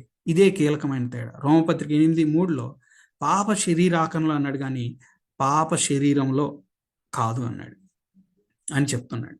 సో యోహాను 14:30లో నాతో వానికి ఏమీ సంబంధం లేదంటే, ప్రభువారు చెప్తుంది ఏంటంటే, అంటే మనుషుల్ని వాళ్ళ అంతరంగంలో ఉన్నటువంటి గాలంలాగా, అంటే ఆ పాప స్వభావాన్ని గాలంలాగా వేసి మానవుని దుర్భరమైన స్థితిలోకి తీసుకెళ్లేటువంటి సాతానుడు శోధన గురించి మనం చూస్తున్నాం. అయితే వాడు గాలం వేయడానికి నా దగ్గర అలాంటిది ఏది లేదు, వాడిని నేను అంటే నాలో పాప స్వభావం లేదని ప్రభు చెప్తున్నాడు. సో అందుకనే ఆయన పాపానికి ఆకర్షితమై అంతరంగ ప్రవృత్తి కలిగి లేడు.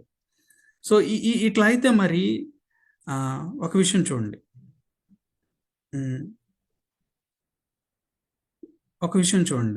ప్రాముఖ్యంగా అయితే మనం ఎలా జయించగలం దీన్ని నేను జస్ట్ ఎక్స్ప్లెయిన్ చేయాలనుకుంటున్నాను. ఏంటంటే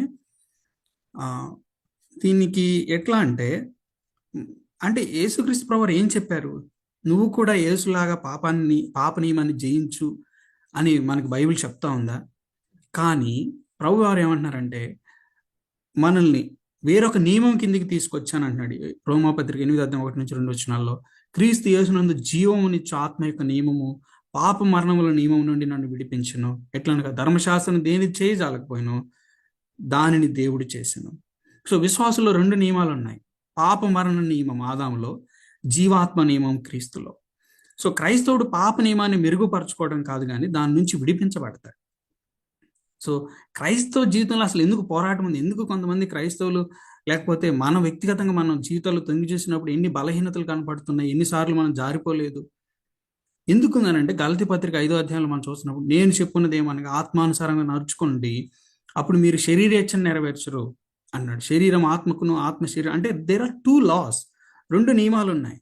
సో అంటే పాత శరీర అలవాట్లు ఇంకా ప్రభావం చూపుతాయి, కానీ అవి ఆధిపత్యం చేయవు. రోమపత్రిక 6:14 ఏమన్నాడు? మీరు కృపకే గాని ధర్మశాస్త్రమునకు లోనైన వారు కారు గనుక పాపము మీ మీద ప్రభుత్వం చేయదు. విశ్వాసులకు పాపం విషయంలో పోరాటం ఉంది, కానీ పాపానికి మన పైన అధికారం లేదు. మరి యేసుక్రీస్తు ప్రభువు ఎలా మనకు మాదిరి అని అంటే యేసుక్రీస్తు వారి మాదిరి నువ్వు కూడా పాప నియమంతో పోరాడి గెలువు అని కాదు, కానీ పాప నియమానికి వెలుపల జీవితం ఎలా ఉంటుంది అనేది ప్రభువుని చూస్తే మనకు అర్థమవుతుంది అనమాట. ఒక చిన్న ఇల్లుస్ట్రేషన్ చెప్పి నేను ఆల్మోస్ట్ క్లోజ్ చేస్తాను. చూడండి, పాప నియమం అనేది అవిశ్వాసుల దగ్గర, అంటే మనం అవిశ్వాసులుగా ఉన్నప్పుడు, మనం ప్రభుని ఎరగటానికి ముందు మన జీవితాల్లో జరిగింది. అంటే పాపం చేస్తాము, పాపం చేయకుండా ఉండలేము. కానీ విశ్వాసి అంతరంగంలో 2 నియమాలు ఉన్నాయి. పాప నియమం ఉంది, దైవ నియమం ఉంది. అంటే పాపంపై విజయం, అలాగే పాపంలో పడినా సరే కొనసాగి, ఎవరైనా పాపంలో పడి దాన్ని అనుభవిస్తున్నారు, దాంట్లో ఆనందాన్ని, సంతోషాన్ని జుర్రుకుంటున్నారు అని అంటే వారి రక్షణ ప్రశ్నార్థకం. కారణం ఏంటంటే నిజంగా రక్షించబడిన వ్యక్తి పాపం మీద విజయం పొందుతాడు, లేదా పాపంలో పడితే దాంట్లో కొనసాగలేడు అనమాట. సో దీన్ని ఎట్లా అనంటే, మనలో 2 లాస్ ఉన్నాయి. విమానము పైకి ఎగురుతుంది, కారణం ఏంటి అని అంటే ఏరోడైనమిక్ ప్రిన్సిపల్ అనమాట. కానీ కిందకి కూడా రాగలదు, ఏంటి? లా ఆఫ్ గ్రావిటీ అనమాట.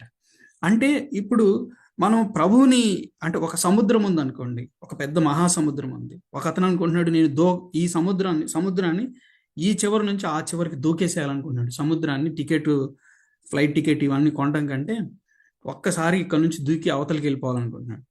ప్రయత్నించాడు, ఎన్నిసార్లు ప్రయత్నించినా ఏమి జరగదు అక్కడ. అంటే ఎందుకు అతను చేయలేడనంటే, అతను కొంత దూరం మాత్రం వెళ్ళగలడు. జీవితంలో అనే కాదు, అసలు మానవునికి అసాధ్యమైన విషయం అది. అయితే if he can enter into a plane, అతను కనుక ఒక విమానంలో ఎక్కగలిగాడు అనుకోండి, ఇప్పుడు సముద్రాన్ని దాటగలడా? లేదా? దాటగలడు. సో ఒక మాటలో చెప్పాలంటే, law of gravity, law of aerodynamic, అంటే ఏరోడైనమిక్ ప్రిన్సిపల్ భూమి గురుత్వాకర్షణ శక్తి, అట్లాగే పైకి లాగేటువంటి ఈ ఏరోడైనమిక్ ప్రిన్సిపల్ ఉంటుంది కదా, విమానం ఎగరటానికి కారణం. అంటే ఇప్పుడు మనము, అంటే విమానాన్ని గాల్లో ఎగరాలి అని అంటే ఏరోడైనమిక్ ప్రిన్సిపల్ వర్కౌట్ అవ్వాలి, ఏరోడైనమిక్ సూత్రం వర్కౌట్ అవ్వాలి. దిగాలి అని అంటే గ్రావిటేషనల్ లా అనమాట. మనలో 2 నియమాలు ఉన్నాయి, పాప నియమం, దైవ నియమం. కొలసీ పత్రిక 3వ అధ్యాయంలో అంటాడు, మీరు పైనున్న వాటినే వెతకండి, శరీర సంబంధమైన వాటిని విడిచిపెట్టండి, త్యజించండి అని అంటాడు అనమాట. సో మనము ఆత్మీయంగా ఎక్కడ ఓడిపోయామో, ఎందుకు మనం ఆత్మీయులుగా ఉండలేకపోతున్నాము, మనం ఎందుకు చాలాసార్లు ఓడిపోతున్నాము అని అంటే, మనము ఆత్మ నియమం మీద దృష్టి పెట్టకపోవడం, అంటే దేవునికి పూర్తిగా సరెండర్ అవ్వకుండా స్వచిత్తాన్ని, సొంతాన్ని వెతుక్కోవడం అనమాట. సో ఇది క్రైస్తవ జీవితంలో చాలా ప్రమాదకరమైనది. కానీ యేసుక్రీస్తు ప్రభువు వారి వైపు చూస్తున్నప్పుడు ఆయన సంపూర్ణంగా ఆత్మ నియమం అంటే అసలు ఆ లైఫ్ ఎలా ఉంటుందో చూపించాడు అనమాట. ఇప్పుడు ఆయనలో ఉండటం ద్వారా మనము ఆ జీవితాన్ని ఆయన కృప ద్వారా అనుభవించగలం. అంటే మనం పాపం జయించేది ఆయన అనుకరించడం. ఆయన ఒక ఎగ్జాంపుల్, యేసు ప్రభు ఇలా ఉన్నాడు, నేను కూడా ఎగ్జాంపుల్ ఫాలో అవ్వాలని చెప్పి నా సొంతంగా ప్రయత్నించడం ద్వారా కాదు, ఆయనతో కలిసి జీవించడం ద్వారా. సో ఇంకొకటి ఏంటంటే, ఆయనతో కలిసి జీవించడం ద్వారా ఏంటంటే ప్రభువారితోటి వ్యక్తిగతంగా సాన్నిహిత్య సంబంధం, ప్రభువారితోటి ఇంటిమేట్ ఫెలోషిప్ చాలా ప్రాముఖ్యం అన్నమాట. ప్రభుతోటి కలిసి జీవించడం ద్వారా, ప్రభు మీద ఆధారపడి జీవించడం ద్వారా మనం పాపాన్ని జయించగలం. కానీ ఆయన ఒక మంచి మాదిరి, గాంధీ తాత లాగా ఒక మంచి మాదిరి ఇట్లా కాదనమాట, ఆయనలో జీవించడం ద్వారా అనేది గుర్తుపెట్టుకోవాలి. సో మాదిరి అవ్వడానికి పాప ప్రవృత్తే అవసరం లేదు, పాప నియమం ఉండాల్సిన అవసరం లేదు. అందుకని మీరు చూడండి, పేతురు రాసిన మొదటి పత్రిక 2వ అధ్యాయం 21-22 వచనాల్లో ఆయన మాదిరి అనేది పాపానికి లోబడిన విధానంలో కాదండి, దేవునికి విధేయతలో, సహనంలో, విశ్వాసంలో ఆయన మాదిరి. తర్వాత శోధన అంటే పాప ప్రవృత్తి కాదు. మనందరి శోధన విషయంలో యాకోబు 1:14 ప్రకారం అంతరంగ దురాశ ఉంది, అది శోధనకు స్పందిస్తుంది. కానీ యేసుక్రీస్తు విషయంలో హెబ్రీ 4:15, యోహాను 14:30 ప్రకారం వెలుపల నుండి శోధనలు వచ్చాయి, కానీ లోపల పాపానికి స్పందించే పాప స్వభావం లేదు. అందుకే ఆయన శోధించబడ్డాడు, కానీ పాపానికి లోబడలేదు. ఒక పర్ఫెక్ట్ పర్సన్, ఒక పర్ఫెక్ట్ గాడ్ మ్యాన్, సంపూర్ణ దైవ మానవుడిగా ఉన్నటువంటి ఆయన చాలా అంటే ఫుల్ క్యాపబిలిటీలో సాతానుడే ఆయన్ను శోధించినప్పుడు కూడా ఆయన ఏమాత్రం కూడా పాపానికి లోబడకుండా, పాప నియమాన్ని ఆయన ఎంటర్టైన్ చేయకుండా, అసలు పాపం ఆయన మీద ప్రభావం చూపించకుండా ఆయన ఆ శోధనల గుండా వెళ్ళాడు. అటన్నిటిలో సస్టైన్ అయ్యాడు. ఇప్పుడు మనల్ని శోధన నుంచి విడిపించగలిగిన సమర్థుడై ఉన్నాడు. సో యేసుక్రీస్తు మనలాంటి పాప ప్రవృత్తి జయించాడంటే అది మన ముందుండే మాదిరి కాదనమాట. ఒకవేళ ఆయనలో పాప స్వభావం ఉందంటే అసలు ఆయన మాదిరే కాదు మనకి. కానీ ప్రియ ప్రభు వారి గురించి మనం చూస్తున్నప్పుడు బైబిల్ ఏమంటుందనంటే అంటే ఆయన వచ్చింది చెప్పడానికంటే నువ్వు కూడా ఇదే విధంగా ప్రయత్నించని చెప్పడానికి కాదండి. నువ్వు చేయలేని దాన్ని నేను చేశాను, నా యందు విశ్వాసం ద్వారా ఇప్పుడు నువ్వు జీవించగలవు, నా యందు విశ్వాసం ద్వారా నువ్వు జీవించగలవు అనేది చెప్పడానికి వచ్చాడు. సో యేసుక్రీస్తు ప్రభువారు మాదిరి మాత్రమే కాదు, మూలం. యేసుక్రీస్తు ప్రభువారిని కేవలం ఒక ఎగ్జాంపుల్కి, ఒక రోల్ మోడల్గా చూపించట్లేదు దేవుని వాక్యం, ఆయన మూలంగా చూపిస్తున్నాడు. He is the source. అంటే అందుకనే యేసుక్రీస్తు ప్రభువారు యోహాను సువార్త 15 అన్నాడు, నా యందు నిలిచియుండుడి అన్నాడు. అంతే, నాకు వేరుగా ఉండి మీరు ఏమీ చేయలేరు అన్నాడు. అంతేకాదు గలతీ 2:20 నేను జీవించుచున్నాను కానీ నేను కాదు, క్రీస్తే నా యందు జీవించుచున్నాడు అన్నాడు. అంటే యేసుక్రీస్తు మన విజయం అనేది క్రైస్తవులుగా యేసు ప్రభువారిని అనుకరించడంలో కాదండి, యేసు ప్రభువారితో కలిసి జీవించడంలో అన్నమాట. సో మనం ఆయనలో పాపాన్ని ఎలా జయిస్తాము? మన స్వభావాన్ని మెరుగుపరచడం ద్వారా కాదు, కానీ సంకల్ప బలం ద్వారా కాదు, కానీ మనలో పాత మనిషి సిలువ వేయబడి క్రీస్తు జీవం మనలో ప్రవహించడం ద్వారా. సో ఇది చాలా ప్రాముఖ్యమైన విషయం. సో చాలా జాగ్రత్తగా గమనించండి. నువ్వు కూడా ఇలాంటి స్వభావంతో జీవించు అన్న బోధ చెప్పట్లేదు ఆయన ప్రభువారు చెప్తుంది ఏంటంటే, నీ పాత స్వభావాన్ని, నీ శరీర స్వభావాన్ని సిలువ వేసి నాలో జీవించు అంటున్నాడు. సో అదనమాట. సో ఆయన ఎట్లా మాదిరి అవుతాడని అంటే, పాప స్వభావం లేదు కదన్నా ఎలా మాదిరి అవుతాడని అంటే, ఈ ఎక్స్ప్లెనేషన్ అంతా దాని గురించి అనమాట. సో లాస్ట్ అండ్ ఫైనల్గా ఇవి మీకు తెలిసి ఉంటాయి, నేను మీకు PDF ఇస్తాను, మీరు చదవండి. అండ్ మహేష్ పాల్ నాకు గుర్తుంది, పోయినసారి మీరు ఈ క్వశ్చన్ అడిగారు, యోబు 31:33, హోషేయ 6:7. సో ఈ విషయాలన్నీ కూడా నేను సెల్ఫ్ ఎక్స్ప్లెనేటర్గా ఉండాలని చెప్పేసి రాశాను. లాస్ట్ అండ్ ఫైనల్ క్వశ్చన్ ఏంటంటే, నేను మీతోటి చెప్తుంది, తల్లిదండ్రులు పాపం పిల్లలకి వస్తుందా, పాపం తండ్రి పాపం కుమారునికి వస్తుందా అనే విషయం గురించి మనం పోయినసారి చూసాం. ఇక్కడ కాంటెక్స్ట్ని బట్టి మనకు అర్థమైంది ఏంటంటే, బబులోని చెరలో ఉన్న ఇశ్రాయేలీయులు ఒక సామెత ఉపయోగిస్తున్నారు. ఏంటి? 18:2 తండ్రులు ద్రాక్షకాయలు తినగా పిల్లల పళ్ళు పులిసినని మీరు చెప్పుచూ వచ్చెదరే, ఇశ్రాయేలు దేశంను గురించి ఈ సామెత మీరు ఎందుకు పలికెదరు? 18:2 అంటే మేము చెరలోనికి రావటానికి కారణం మా తల్లిదండ్రులు, వాళ్ళు ద్రాక్ష పళ్ళు తింటే మా పళ్ళు పులిసాయి, అంటే వాళ్ళు దోషం చేస్తే మా మీదికి శిక్ష వచ్చింది, మాకేం సంబంధం లేదని చెప్పి కవర్ చేస్తున్నారు. కానీ యేసుక్రీస్తు ఇక్కడ ప్రాముఖ్యంగా అంటే ప్రతి వ్యక్తి తన వ్యక్తిగతంగా బాధ్యత కలిగి ఉన్నాడు. తండ్రులు చేశారు కాబట్టి మాకు ఇలా అయిందని చెప్తున్నారు కదా వీళ్ళు, అది కాదు, ప్రతి వ్యక్తి మీద నేను శిక్ష అనేది జరుగుతుంది అని చెప్పడం మనం చూస్తాం అనమాట. సో ఇది సెల్ఫ్ ఎక్స్ప్లెనేటరీగానే ఉంటుంది. సో ఇది ఎక్కువ వింటా ఉంటాం అన్నట్టు, పాపంలో పుట్టాను అన్నాడు కానీ పాపంతో పుట్టలేదు, విత్ కాదు ఇన్ను అని చెప్పే వాళ్ళు చాలా మంది ఉంటారు. కానీ హెబ్రీ భాషలో ఇది మానవుని స్థితి గురించి మాట్లాడుతున్న పదం అనమాట. అంతేగాని లో వల్ల ఇక్కడ ఏమి తీసుకొస్తున్నటువంటి డిఫరెన్స్ కరెక్ట్ కాదనమాట. సో మీరు యోహాను సువార్త చదువుతున్నప్పుడు మీకు ఒక విషయం అర్థమవుతుంది ఏంటంటే, వాళ్ళు శిష్యులు అడుగుతారు, మార్గమును పోచుండగా పుట్టి గుడ్డివాడైన ఒక మనుష్యుడు కనపడను, ఆయన శిష్యులు బోధకుడా వీడు గుడ్డివాడై పుట్టుటకు ఎవడు పాపం చేసిను, వీడా వీని కన్నవారా అని ఆయన అడుగగా, యేసు వీడైనను వీని కన్నవారైన పాపం చేయలేదు, కానీ దేవుని క్రియలు వీని యందు ప్రత్యక్షపరచబట్టుకే వీడు గుడ్డివాడుగా పుట్టిన అన్నాడు. అంటే ఇక్కడ యూదుల మధ్యలో ఉన్నటువంటి 2 ప్రధానమైన అపోహలు, 2 కారణాలు చెప్తున్నారు, వీడా వీని కన్నవారా అనేది. కానీ యేసు ప్రభు వారు శిష్యుల అపోహను ఖండించాడు, కానీ ఇక్కడ ఆయన ఇది ఆ పాపం వల్ల కాదు, లేకపోతే ఆపాదించబడింది సంక్రమించబడిన పాపం వల్ల కాదు అని చెప్పలేదు. అంటే ఈ అంధత్వం ఒక నిర్దిష్టమైన వ్యక్తిగత పాపానికి ప్రత్యక్ష శిక్షగా రాలేదని ప్రభు చెప్పాడు, కానీ అసలు ఆపాదించబడిన పాపం లేదు, సంక్రమించిన పాపం లేదని ప్రభు చెప్పలేదు. ఇది కల్పితం అన్నమాట. చాలా మంది వింటున్నప్పుడు ఇది ఏంటంటే వాళ్ళ వ్యూని స్ట్రెంగ్తెన్ చేసుకోవడానికి చేస్తున్నారు. సో మిగిలిన అంటే కొంతమంది ఏమంటున్నారంటే డిఎన్ఏ ద్వారా పాపం వస్తుంది అనుకుంటే అసలు కాదండి, అది కానే కాదనమాట. దాని గురించి ఏమి లేదు అక్కడ. సో లాస్ట్ అండ్ ఫైనల్గా కేవలం ఆపాదించబడిన పాపం మరియు పాప స్వభావం ఉన్నప్పటికీ వ్యక్తిగత పాపం చేయని పసిపిల్లలు మరణిస్తే వారి స్థితి ఏమిటి? వారు దేవుని యొద్దనే ఉంటారా? ఈ ప్రశ్న చెప్పి ఇంక మనం ఈ సెషన్స్ని క్లోజ్ చేస్తాము. సో దీనికి బైబిల్ ఒక సిస్టమేటిక్ వేలో ఆన్సర్ చెప్తుంది అనమాట. ఒక వ్యవస్థీకృత సిద్ధాంత రూపంలో సమాధానం, అంటే ఎస్ ఆర్ నో అన్నట్టు చెప్పదు. మీరు చూడండి, అందరూ ఆదాములో పాపం చేశారు అంటే రోమా 5:12 ప్రకారం శిశువులు కూడా పాపరహితులు కాదు. రోమం పత్రిక 5:12-19 ఆదాములో పాపస్థితి మానవ జాతికి వర్తిస్తుంది. అలాగే కీర్తన 51:5లో పాపస్థితి పుట్టుక ముందే ఉంది. సో అందువలన శిశువు కూడా ఆదాము వంశంలో భాగమే. శారీరక మరణం ఆదాము పతనం యొక్క ఫలితం అని మనకు తెలుస్తుంది. శారీరక మరణం అంటే నిత్య శిక్ష అని కాదు. సో బైబిల్ స్పష్టంగా చెప్తుంది ఏంటంటే భౌతిక మరణం ఆదాము పతన ఫలితం అని, నిత్య శిక్ష అనేది దేవుని న్యాయ తీర్పు ఆధారంగా వివరించబడుతుంది. సో ఎటర్నల్ కండెమ్నేషన్ అన్నమాట. సో శిశువు మరణిస్తే అది ఆదాము పతన ఫలితం, కానీ అది స్వయంగా నిత్య శిక్ష తీర్పు అని ఎక్కడ చెప్పదు. అంటే ఇది చాలా బ్యాలెన్స్డ్గా ఆలోచించాల్సిన క్వశ్చన్, మనం ఎక్స్ట్రీమ్కి వెళ్ళకూడదు. సో వ్యక్తిగత బాధ్యత గురించి మనం చూసాం. ప్రతి వ్యక్తి బాధ్యత ఉందని, అంటే పాపం విషయంలో వ్యక్తిగత బాధ్యత గురించి చాలా చోట్ల ప్రస్తావన మనం చూస్తున్నాం. ఇప్పుడు శిశువులకు నైతిక అవగాహన పరిపక్వ స్థాయిలో లేదు, స్వార్థ నిరాకరణ కూడా జరగలేదు, అలాగే ఉద్దేశపూర్వకంగా తిరుగుబాటు కూడా లేదు.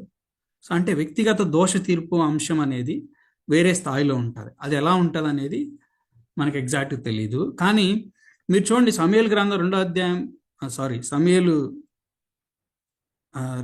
2వ గ్రంథం 12వ అధ్యాయం 23లో ఇప్పుడు ఏంటంటే దావీదు తన శిశువు చనిపోయినప్పుడు ఏడుస్తూ ఉన్నాడు, అంగలారుస్తూ ఉన్నాడు. ఇప్పుడు చనిపోయాను కనుక నేను ఎందుకు ఉపవాసం ఉండవలను అంటే ఆ శిశువు గురించి ఏడ్చాడు, కానీ చనిపోయారు. సో ఇప్పుడు చనిపోయాను కనుక నేను ఎందుకు ఉపవాసం ఉండవలను? వాడిని తిరిగి రప్పించగలనా? నేను వాని ఎద్దుకు పోదును కానీ వాడు నా ఎద్దుకు మరలా రాడని వారితో చెప్పాను. సో ఇక్కడ అంటే రెండు విషయాలు ఉన్నాయండి. కొంతమంది ఏమంటారంటే దావీదు దేవుని దగ్గరికి వెళ్తాడు కదా, నేను కూడా దేవుని దగ్గరికి వెళ్తాను, అంటే దావీదు దేవుని దగ్గరికి వెళ్తాను కదా అంటే శిశువు కూడా దేవుని దగ్గరికి వెళ్ళి ఉంటారు అనేది. రెండోది ఏంటంటే సమాధి గురించి. ఇప్పుడు చనిపోయిన కనుక నేను ఎందుకు ఉపవాసం ఉండవలను? వారిని తిరిగి రప్పించగలనా? నేను వాని ఎద్దుకు పోదును అంటే నేను కూడా సమాధి చేయబడతాను, సమాధి నుంచి నా దగ్గర రాలేడు కదా అనేది. సో ఇక్కడున్న హెబ్రీ పదం ఏదైతే ఉందో సమాధిని ఉద్దేశించి మాట్లాడుతున్నట్టు ఉందండి. సో ఈ వచనాన్ని మనం రక్షణ గురించి స్పష్టంగా మాట్లాడాలని అంటే మాట్లాడే వాళ్ళు చాలా మంది ఉన్నారు, కానీ ఇది అసలు శిశువు ఎక్కడికి వెళ్ళాడనే మాట్లాడే విషయం గురించి కాదు, సమాధి గురించి అనేది హెబ్రీ భాషలో ఉన్న పదం చెప్తుంది. హెబ్రీ భాషలో ఉన్నటువంటి మూల పదాన్ని మనం చూస్తే మనకు అర్థమవుతూ ఉంటుంది. సో మరి పిల్లల విషయంలో యేసుక్రీస్తు ప్రభువారి వైఖరి ఏంటి? మత్తయి 19:14లో ఉన్నది సిద్ధాంత ప్రకటన కాదు. యేసుక్రీస్తు పిల్లలను తిరస్కరించలేదు, వారిని స్వీకరించాడు, వారిని దేవుని రాజ్యానికి ప్రతిరూపంగా చూపించాడు. అంటే దేవుని కృపా స్వభావం ఏంటో మనకు అర్థమవుతుంది ఇక్కడ. అయితే ఇప్పుడు ఫైనల్ ఆన్సర్ ఏంటంటే 3 సత్యాలు ఒకేసారి మనం ఆలోచించాలి. ఏంటంటే మూల పాపం అనేది వాస్తవం, శిశువులకు కూడా పాప స్వభావం ఉంది, వ్యక్తిగత తిరుగుబాటు లేదు. సో వారి మీద వ్యక్తిగత దోష తీర్పు ఎలా వర్తిస్తుందో బైబిల్ స్పష్టంగా చెప్పట్లేదు.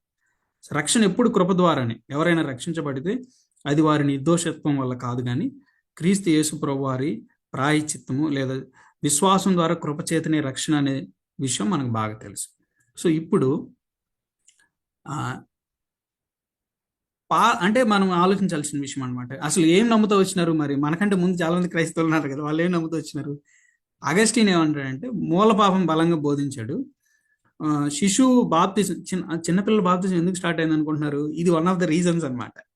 సో శిశువు బాప్తిజం ద్వారా కృపను అంగీకరిస్తున్నాను, నాకు దేవుడు అంటే చిన్నపిల్లల్ని అలా ఎట్లా ప్రతిష్ఠ చేస్తున్నాం అన్నట్లు మాట్లాడతారు అనమాట. సో ఆ చిన్నపిల్లలు బాప్తిజం తీసుకున్న వాళ్ళందరూ వెళ్ళిపోతారు అన్నట్టు ఎస్టాబ్లిష్డ్ కాదు, కానీ ఎక్కువ మంది పాజిటివ్గా ఉండేవాళ్ళు దాని వైపు. సో రిఫార్మ్డ్ బ్యాప్టిస్ట్ అని మనం ఆంధ్రలో చూస్తుంటాము. కాల్విన్ తర్వాత వచ్చినటువంటి సాంప్రదాయం ఏంటంటే దేవుడు ఆల్రెడీ అందరిని ఎన్నుకున్నాడు, అందులో శిష్యులు కూడా ఉన్నారు. సో ఎన్నుకున్న వాళ్ళందరూ దేవుని దగ్గరికి వెళ్ళిపోతారు, అది మనకి తెలియని విషయం అని చెప్పి చెప్తాడు. ఇవాంజలికల్ దృష్టి అంటే మన ప్రాథమికంగా సౌవార్థిక అంటే ఇవాంజలికల్స్ చూస్తున్నప్పుడు ఏజ్ ఆఫ్ అకౌంటబిలిటీ అనేది ఉంటుంది. అంటే ఆలోచన, ఇది బైబిల్ నేరుగా పదంగా లేదు కానీ ఒక సిద్ధాంతం. అంటే ఈ వాళ్ళకి అవగాహన వచ్చేంత వరకు వాళ్ళు వ్యక్తిగత పాపం అనేది చేయరు కాబట్టి దేవుడు ఆయన న్యాయ విధుల ప్రకారం ఆయన చేస్తాడు, దేవుడు అంగీకరిస్తాడు అనేది నమ్ముతున్నారు. సో నేను వ్యక్తిగతంగా నమ్మేది ఏంటనంటే so I'm going with age of accountability. కానీ అది దేవుడు అన్యాయస్తుడు కాదండి, దేవుడు ఆయన అన్యాయస్తుడు కాదు, ఆయన నమ్మకమైన న్యాయమైన తీర్పు తీర్చేవాడు. సో ఆయన తీర్పులో భాగంగా ఆయన పసిపిల్లల విషయంలో ఏది మేలు ఏది న్యాయమో అదే జరిగిస్తాడనేది నేను నమ్ముతాను. సో ఏజ్ ఆఫ్ అకౌంటబిలిటీ అనేది ఎక్కువ ఇవాంజలికల్స్ మధ్యలో ఉన్నది. సో వాళ్ళకు ఒక గ్రహింపు అవగాహన వచ్చేంత వరకు. అయితే గుర్తుపెట్టుకోండి, ఇంతవరకు వచ్చిన క్రైస్తవ సంఘ చరిత్రలో ఎప్పుడు ఎవరు కూడా పిల్లలు చనిపోతే శిక్షకి వెళ్ళిపోతారనేది ఎవరు చెప్పలేదన్నమాట. సో మన ఫెయిత్ ఏంటంటే సోఫార్ దాని గురించి ఇలా వెళ్ళిపోతారని ఎక్కడ చెప్పట్లేదు. ఎక్కువ మంది చెప్తుంది ఏంటంటే దేవుడు న్యాయవంతుడు, ఆయన న్యాయంగా తీర్పు తీరుస్తాడు, వాళ్ళ విషయంలో ఏంటనేది దేవుడు చూస్తాడనేది. సో శిశువులు ఆదాము పతన ఫలితమైన పాప స్వభావంతో పుడతారు, శారీరక మరణానికి లోనవుతారు, కానీ వ్యక్తిగత తిరుగుబాటు చేయలేదు. అందువల్ల దేవుని యొక్క న్యాయము కృప మీద ఆధారపడి ఉంటుంది. సో వారి రక్షణ ఉంటే అది క్రీస్తు ద్వారానే, వారి నిర్దోషత్వం కాదు, దేవుని కృపే ఆధారమని మనం గమనించాలి. సో ఒక క్లియర్గా చెప్పాలని అంటే నెగిటివ్ ఆస్పెక్ట్లోకి వెళ్ళాల్సిన అవసరం లేదు. మెయిన్గా ఏంటంటే గాడ్ ఈజ్ రైచస్, దేవుడు న్యాయవంతుడు, ఆయన న్యాయమని తీర్పు తీరుస్తాడు. అది క్రైస్తవ విశ్వాసంలో మనం చూస్తూ వస్తుంది. సో వాళ్ళ విషయంలో ఏది న్యాయమో అది దేవుడు తీరుస్తాడు. సో వధించబడిన గొర్రెపిల్ల శక్తియు ఐశ్వర్యమును జ్ఞానమును బలమును ఘనతయు మహిమయు స్తోత్రమును పొందనర్హుడు. సో రిసోర్సెస్ ఇవన్నీ ఉన్నాయి. సో మీరు ఇంకా మరిన్ని తరగతులు ఇలాగా అంటే హెర్మోటిక్స్ కానీ ఆట్రిబ్యూట్స్ ఆఫ్ గాడ్ కానీ క్రీస్తు శాస్త్రము లేకపోతే పాత నిబంధనతో క్రోనలాజికల్ ఆర్డర్లో నేర్చుకోవాలనుకున్నా కానీ, ఇంటర్ టెస్ట్మెంట్ల హిస్టరీ గురించి, నిబంధనల మధ్య చరిత్ర కానీ, అపోస్తలుల పౌలు జీవితం కానీ, బిబ్లియాలజీ, కృపావరాలు, మానవ శాస్త్రం, ఇట్లా ఇంకా కొన్ని చాలా సబ్జెక్ట్స్ ఉన్నాయి. అవన్నీ మీరు వినొచ్చు. మేబీ ఈ క్యూఆర్ది స్కాన్ చేస్తే మీకు డైరెక్ట్గా అక్కడికి వెళ్తారు. సో